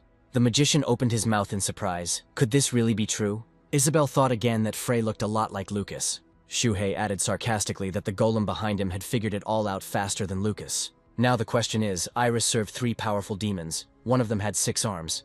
Each hand holds a different weapon, a mixture of good and evil, Lucas replied. It's Asura. The answer was correct. The girl was surprised. Frey didn't even listen to the end of the question. Various magical decorations were displayed in this hall, but Lucas didn't pay attention to them and moved on. Here they found themselves near the next door. The third question was asked by the matured sage Shuhei. Isabel noticed he had grown older again. Lucas knew that the further they went, the more mature he became. Could this be Shuhei's personal diary? Truman wondered why Shuhei had created this place. What and for whom he wanted to convey. Lucas gave the correct answer again, and the doors swung open. Another door and again the correct answer to the question. The travelers crossed another threshold. Isabel never ceased to be amazed. She said that Frey was amazing. This was already the 5th room. It was all very strange. The further they went, the more questions there were that had nothing to do with magic. Lucas was confused about Shuhei's true intentions. The magician and his faithful companion walked further and further. And now before them was the last room. Troman's eyes were full of tears. Before him stood his aged friend, the sage Shuhei. The old man addressed Frey, calling him Lucas Troman. The magician opened his mouth in surprise. The old man continued, an archmage who rose to the top at the age of 40, a great teacher of humanity. Friendship with such a person was the greatest pride and enormous happiness. Lucas trembled and whispered. For him too. There were tears in the young man's eyes. Isabel couldn't believe her ears. The aged Shuhei asked the last question. He asked to be told his real name. The more questions there were, the more mysterious they sounded. But the thing was, Lucas was the only one who could answer all these questions. Troman answered slowly, Shuhei Weissman. The girl was surprised. Weissman, not Straw. The old man's face broke into a kind smile. He invited his friend to come in. Everything was ready for him. The magician shouted in desperation for Shuhei to stop. As he disappeared, the old friend told Lucas to come back quickly. Lucas begged his friend to wait. But it was all in vain. The vision disappeared. The magician's hand trembled. He realized that he would not see his friend again. Isabel was amazed that the great sage Shuhei had just called Frey Lucas. They entered the last simply furnished room. The girl noticed that, unlike other rooms, this one felt alive. Opening the chest, the magician exclaimed, he found it. He had a small bottle in his hands, and Isabel asked what it was. Lucas held a rare oil called Ice River. One drop can cause a fantastic surge in mana. The magician smiled. Isabel is well informed about potions. The girl added sheepishly that she had always considered it just a fiction. Lucas smiled. He needed this bottle to grow to the 7-star level. Looking through the contents of the chest, Isabel asked if that was why it was here. The girl had earrings in her hands and asked what they were. Lucas's face fell. Isabel snorted at the earrings, looking at what a tasteless design. The magician wondered why Shuhei had left such an insignificant thing in the last room. Lucas said these are typhoon earrings, he made them. Isabel asked how something made by Frey could end up in the last room of Shuhei's dungeon. The magician smiled. He made the earrings because he was bored. Shuhei liked them and gave them to him. He never thought that they would be so precious to Shuhei that he would keep them here. Isabel looked at the strange young man in bewilderment. Finally, she asked him to tell her in detail what he had just said. Lucas looked at Isabel in silence for a moment. Finally, he decided to tell her everything as it was. The girl looked closely at the magician. He told her that he was actually Lucas Troman. 4,000 years ago, he fought against the demigod lord together with Shuhei. He spent 4,000 years in the darkness of the underworld in his trials. But one day the darkness receded, and Lucas heard someone's voice. It was Frey Blake's voice. Lucas didn't know why Frey had called him, or why their minds had become synchronized at that moment, but Frey called him and Lucas answered. The all-powerful Archmage and the weakest youth met in a surprising way. This is the body that Troman received from Frey. The girl looked at the Archmage without looking away. So her guesses were correct, she said thoughtfully. So that's how things are. The magician was surprised. He thought the girl wouldn't believe him. She said that it was of course an absurd story, but a lot had happened and oddly enough, it made sense. Yes, he really is the great Archmage Lucas Troman. Kneeling down, Isabel handed him the earrings and greeted Mr. Lucas. He looked sadly at the earrings. Then he quietly took them from the girl's hands. He asked her to continue calling him Frey, so that it would be easier for him to achieve his goal. He also asked Isabel to behave as before. There was a candle burning on Shuhei's desk. The magician looked at his earrings, they evoked waves of memories. And Isabel took a bracelet out of the chest. She asked if Lucas had made it too. Truman replied it was made by Shuhei. This is the great sage's staff that Shuhei used for his alter ego. Lucas took the bracelet, saying that if Isabel put it on, she would not be able to handle the mana and would be severely exhausted. The magician put on his old friend's bracelet, and he stuck his old earrings into his ears. At that very moment, a stream of energy began to swirl around Lucas. Isabel marveled at the enormous increase in mana. The young man noticed that it was not his style to use magical artifacts, but this is the property of his old friend. The girl found a strange ball in the chest and asked what it was. It looked like a golem core. The girl noticed the concentrated mana. It seemed like something unusual. Taking the ball, Lucas told Isabel not to touch it. This was the last core. The magician approached the desk of his sage friend. There was a candle on the table that never went out thanks to mana. He was always a big fan of such nonsense. The girl felt Shuhei's warm heart welcoming them, as if he were alive nearby. Lucas opened the sage's diary. He felt uneasy, as if he were talking to a friend again. One of the entries said Lucas had disappeared. It is quite obvious that the Lord is involved in this. No one but him could have gotten rid of Lucas without leaving a trace. Shuhei was at a loss. Lucas could gather them all together, and with him, the last hope of humanity disappeared. In Shuhei's diary, Lucas read about the events after his disappearance. It described the conflict between Kasajin and the swordmaster Rushid, and also about Iris's sudden disappearance. Shuhei, left completely alone, could not trust even the people around him. People pretended to admire him, but they were ready to pounce on Shuhei and finish him off. The diary records every day of his fierce struggle. Lucas's friend, who had no one to rely on, continued the difficult struggle alone. Shuhei wrote that Lucas was an independent person. No one else could replace Troman. Shuhei tried, but the more effort he put in, the more he realized that his mana was leaving him with every passing second. Listening, Isabel choked on tears. The sage asked Lucas to forgive him. He was too weak for this role. Troman's hands were shaking. He whispered that Shuhei was a fool. He was so lonely. The girl quietly called Frey. The magician said that now that he himself was left alone, he understood Shuhei's feelings about being alone. In addition to the loneliness that Shuhei felt, Lucas would now also inherit his friend's will. Now let Shuhei slowly watch as he blows the demigod's head off. Clenching his fists, the magician moved towards the exit. Isabel looked at the diary of the great and unfortunate sage. She called out to Frey. The girl said that there was something else written in the diary. At the very end, Shuhei wrote in his hand, "Those who have read the diary, please complete Anastasia." Isabel finished reading. Anastasia is Shuhei's best masterpiece. She asked the magician what he thought Anastasia was. Lucas silently showed the ball. Indeed, it had Anastasia written on it. Lucas and Isabel returned to the stairs. The magician was sure that the stone was the core of the golem. Shuhei was an unrivaled puppeteer. If he is proud of his masterpiece, it is difficult to imagine what Anastasia is like. Isabel walked in silence for a while. The girl asked Frey if he could complete the golem with this core. Lucas was overcome with unpleasant memories. He then showed Shuhei his first golem, and his friend laughed at him, asking if this strange-looking thing was really a golem. Shuhei then laughed until he cried and asked Lucas not to make any more golems, told him that next time he should just ask him to do it. The sage laughed so hard that his side hurt. Enraged, Lucas hit his friend with a fireball. Memories of his youth once again made the magician tremble, but he still took the treasured ball out of the bag. When they are all finished, the history of the unwritten gaps will be revealed. Isabel asked if he was talking about the gaps in history, but Lucas said the story is about what happened while he was in the abyss. There were only a few steps left until the exit from the dungeon. Lucas began to tremble again, and he felt something was wrong. The girl asked what was wrong with him again. He told Isabel in a commanding tone that as soon as they left here, she would immediately return to the city. A flock of large drakes flew towards Lucas and Isabel. It looked like the pack was waiting for them to emerge from the dungeon. A trembling Isabel asked if this was really who she thought it was. The king of the drakes himself sat on one of the rocks. The magician asked the monster. Apparently he was waiting for him. The giant drake silently flashed its 4 eyes. Lucas repeated his question whether the king was waiting for him. The young man demanded that the monster answer. The magician knew that the king had intelligence. The giant laughed. What a funny little man. He really waited for it for a long time. The king asked the magician how he dared to enter the kingdom of Torkud without fear.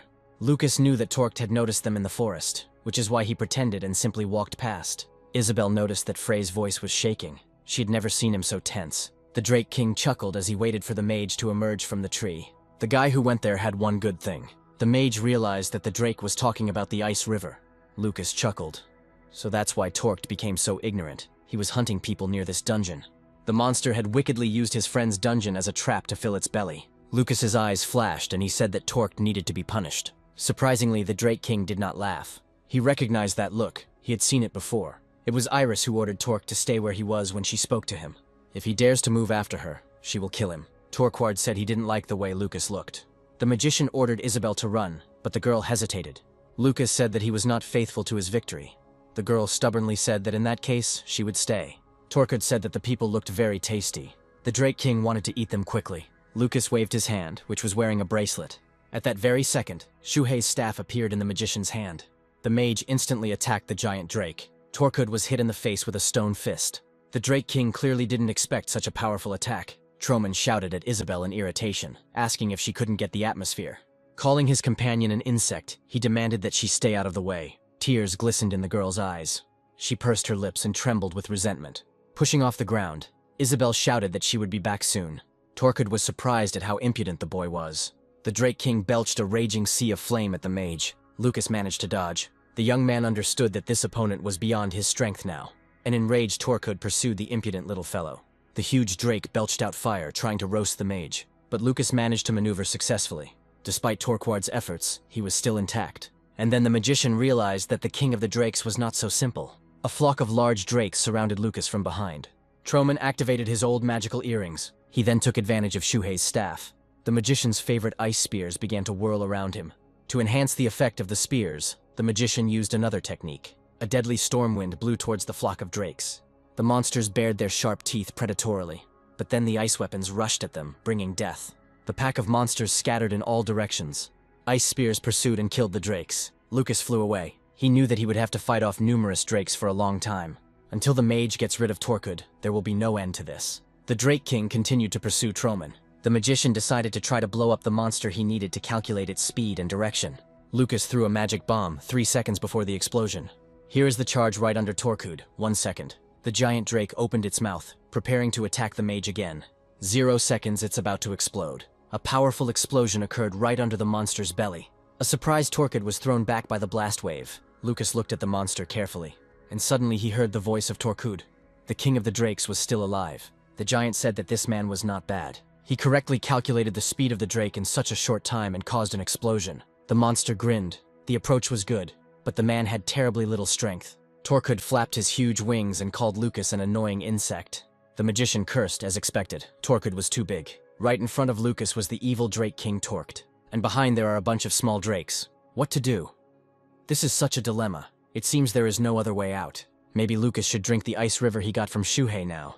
Isabel asked him in the dungeon if he would not drink the precious oil. After all, the magician said that this was the purpose of his trip here. The young man asked Isabel if she understood what kind of drink it was. It will take him a week to stabilize the energy of the icy river, but they can't stay in the dungeon without water and food.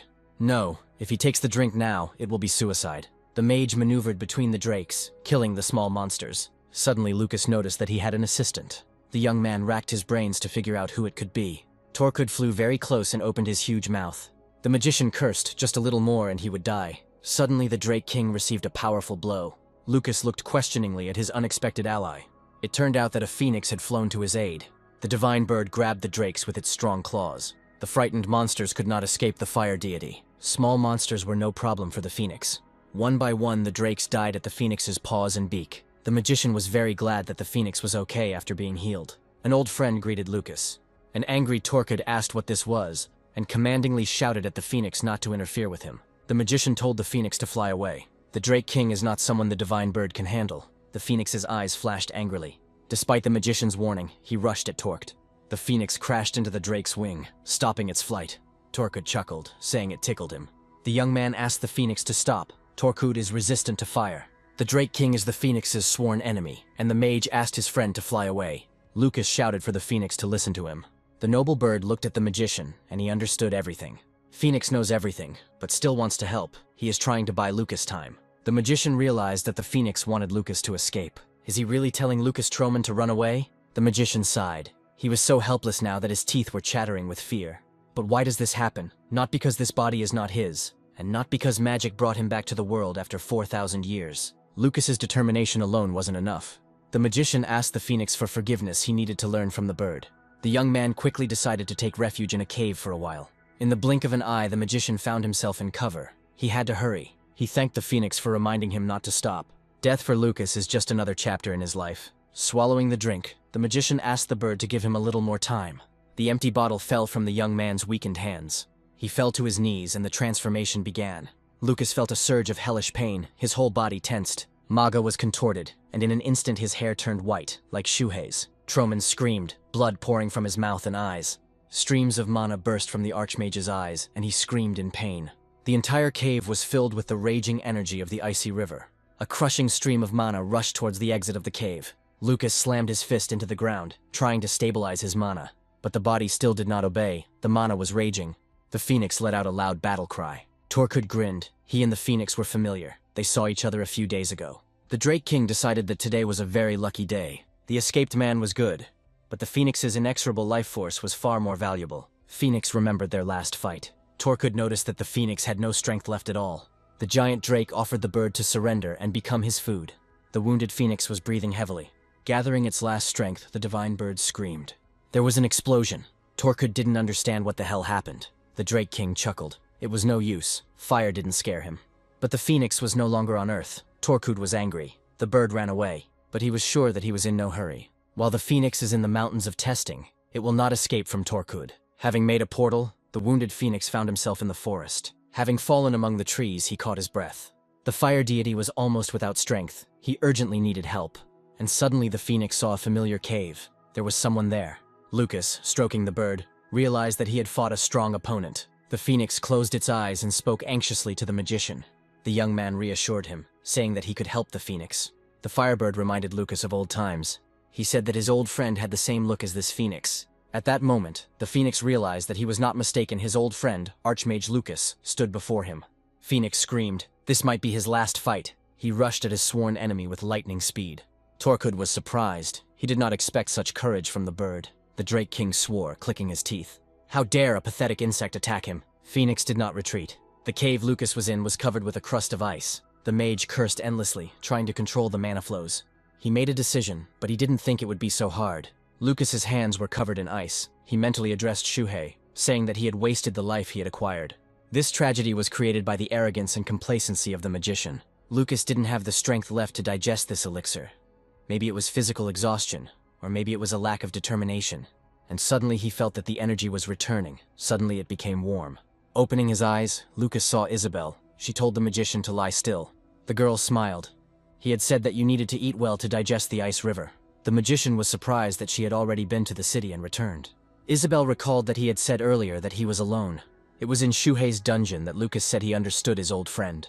Isabel didn't know what the Archmage was trying to achieve in this world, but she believed in him. That's why she doesn't want to hear any more words about him being alone. Lucas smiled bitterly. He can't even take care of himself. The ice crust had almost melted from his body, and he quietly thanked his companion. Finally, the magician learned what he was missing, what he was deprived of. It is not despair or lack of determination. It is trust in the people who surround him now. The fight between the Phoenix and Torqued continued. The Drake King couldn't understand why the atmosphere had suddenly changed so much. The giant asked in bewilderment what this terrible cold was. Phoenix took advantage of the situation, his eyes flashing angrily. He quickly bit Torqued's eye with his beak. The Drake King roared in pain. How dare this little thing? The giant drake grabbed the fiery brave bird with its teeth. The Drake King angrily shook the Phoenix. He asked how he dared to encroach on the eyes of Torqued himself. The Drake King threw the wounded Phoenix to the ground. The wounded Torqued growled, "The damned little thing should be dead already." But then the stunned Drake noticed that the Phoenix was mocking him. Torqued extended a clawed paw and yelled that he would kill the wayward deity. At this time, movement began in the icy cave. Someone very fast and powerful flew out from there. The Drake King opened his mouth in confusion, suddenly feeling very cold. Forgetting about the Phoenix, he tried to understand what was happening. A wave of terrible cold was approaching Torqued. The huge drake trembled. It was dangerous. Looking at the cave, Torqued muttered what the hell was going on there. Drake felt that this stone hole was filled with incredibly powerful mana. The king cursed, "This magician is among them, the drakes. He is attacking." Turning around, Torqued saw that the entire flock of drakes had turned into chunks of ice. His army fell helplessly, frozen in the cold. Torqued himself was also covered in an icy crust, but he was able to break it. In 1,000 years, the Drake King had never felt like this. Torqued's instincts told him to run immediately. Is this really fear, and is it caused by man? The giant flapped his wings and ran away. The Drake King could not believe that he, Torqued, was afraid of a man. He was sure that he had to wait, because a person is a person. But until his eyes recover, it is worth staying away from that person. And suddenly Torqued saw Lucas right in front of him. But it is impossible. How could a man catch up with him? Huge ice spears were thrown at the Drake King. Torqued groaned from his wounds. Several ice spears pierced his mighty body. The giant drake shook. Throwing off the ice, Torqued exclaimed, "How could this be, since there was only a man in front of him?" Having flown closer, the monster became confused. Where did this little man disappear to? He was just here. Lucas said Torqued was so overconfident that he relaxed. 1,000-year-old fool relying only on his eyes. The Drake King cursed as the mage moved towards his blind spot. Lucas also created an ice spear. This time the weapon struck Torqued's wounded eye. The monster screamed deafeningly in pain, cursing the magician. The giant drake saw that the man had smashed the rock into pieces. He moved so fast that Torqued couldn't see him. A deafening explosion was heard from one of the rocks. The Drake King laughed bitterly. Torqued cursed. He felt the cold again. It turned out that his body had begun to become covered with a crust of ice again. The giant looked down. His favorite rock had turned into a pile of stones. Lucas walked calmly towards the huge monster, which was considered invincible. Torqued looked at the young man with apprehension. Finally, the Drake King asked if he was really human. Having landed on the destroyed rock, the monster looked at the magician with interest. Cursing, Drake asked Lucas what he was. A worried Isabel hid behind a nearby rock. The girl was worried that Frey could fall at any moment. It is very dangerous to remain in this state for a long time. The young man created an ice spear of incredible size. Looking calmly at Torqued, he prepared to attack. The monster was surprised by such monstrous energy apparently. The man really wanted to win. The Drake King refused to believe that his fiery breath would not kill a man even the Phoenix could not withstand it. Torqued didn't know what changes had happened to this man, but the monster couldn't bear it. He screamed at Lucas that his end had come. The magician calmly waved his hand. An ice spear flew towards Torqued's stream of fire. Isabel shielded herself from the powerful wave of energy. What a terrible blow. The entire mountain range shook from its power. What an incredible sight. The clash of fire and ice is truly beautiful. Sparks of fire and pieces of ice flew over the mountains. Torqued did not let up the pressure for a second, and then it seemed to him that the ice spear trembled. The Drake King increased his pressure, putting all his strength into the attack. Isabel was horrified. Frey was giving up his position. What should she do if he lost? There's really nothing she can do to help him right now. Suddenly Isabel saw that the magician was not there. He left the shield in his place, but where did Frey himself go? Torqued was triumphant. The man was about to fall before him. The fiery breath will destroy a person. Isabel's mouth dropped open in surprise. No one expected this. Suddenly the Drake King stopped mid-sentence. His head separated from his body. Lucas was hovering right above the monster. Wielding a massive scythe, he instantly severed Torqued's head from his gigantic body. The dead Drake King went tumbling down. The remains of the monster fell to the ground. Isabel couldn't believe her eyes. Frey had been behind Torqued the whole time. Has the 1,000-year-old Drake King finally fallen? If he fought half-heartedly, what was Lucas Troman's true strength? And then Isabel saw that the magician was falling. She immediately rushed to Frey. Catching the young man in mid-flight, she asked if he was okay. The girl felt that the young man's body had become completely stiff. Lucas whispered that they needed to find the phoenix. Isabel admired the fight, but the mage replied that he had only defeated Torqued because he was inexperienced. The girl looked at the magician in surprise. Lucas explained that killing and combat experience were two different things, something Isabel should keep in mind. In battle, you need to develop strategy and tactics to defeat an equal opponent. He deliberately caused a mana explosion to make it look like he was putting all his power into the attack, but he was only using a fraction of his power. Moving to the rear of Torqueda, he created an ice scythe and struck with 20% of the force. Isabel said it was a good lesson. Flying to the site of the battle, Lucas and Isabel saw a terrible picture. The magician looked sadly at his lifeless old friend. Isabel's eyes filled with tears. The girl said that most likely the brave phoenix was already dead. The magician lifted the phoenix into the air. Isabel asked Frey what he was doing, and the young man replied that he was going to save the phoenix. The youth placed the fire deity next to the body of the Drake King and cut Torqueda's chest. The girl was amazed. The energy of the flame from Torqueda's heart was absorbed by the phoenix's body. A fiery, life-giving mana swirled above the bird. The magician said that the phoenix should rise again as soon as it absorbs all the power of the Drake King. Torqueda ruled these mountains, and with his disappearance, the monsters will wage a slaughter for power. Lucas wanted the phoenix to become the new ruler here. If he controls the mountain range, he will be able to protect Shuhei's dungeon. Lucas whispered that he would look forward to their next meeting. Isabel and Frey came to the city of Kausymphony. It was very lively here, with townspeople of all classes and ages scurrying along the streets. Frey sat on a bench after the mountains. This setting seemed unusual to him. The young man has changed a lot in recent days. Isabel came up and said that she had booked seats on the ship. But, as expected, today it looks like there will be no ships at all. The girl asked worriedly how Frey was feeling. He needed to try to gain weight. The Shuhei armor from Torqueda's nest is very useful. The fiery properties of the salamander robe keep out the cold of the icy river. Isabel asked if it was really necessary to take all the weapons from the nest. The bag had become very heavy. The magician replied that he could not allow his friend's things to rot in such a place. Sipping juice, the girl said that a new semester was coming soon. It was a very long vacation. It felt like a year had passed. Lucas noted that they had only been in Espaliola for a week. Isabel asked if they should go to Pierre's mansion. June's estate is somewhere nearby, but today they still have to stay here. Approaching the mansion, the travelers were stunned by its luxury. The gatekeeper sternly asked what brought the youth here. The magician asked if Pierre was at home now. The guard asked who they were. Lucas replied that he was Pierre's friend. The guard clarified that he was interested in the name of the impudent young man. The magician laughed and said that his name was Frey Blake. Pierre warned that his friend Frey Blake might arrive before the end of the holidays. The young gentleman ordered that this guest be treated as politely as Pierre.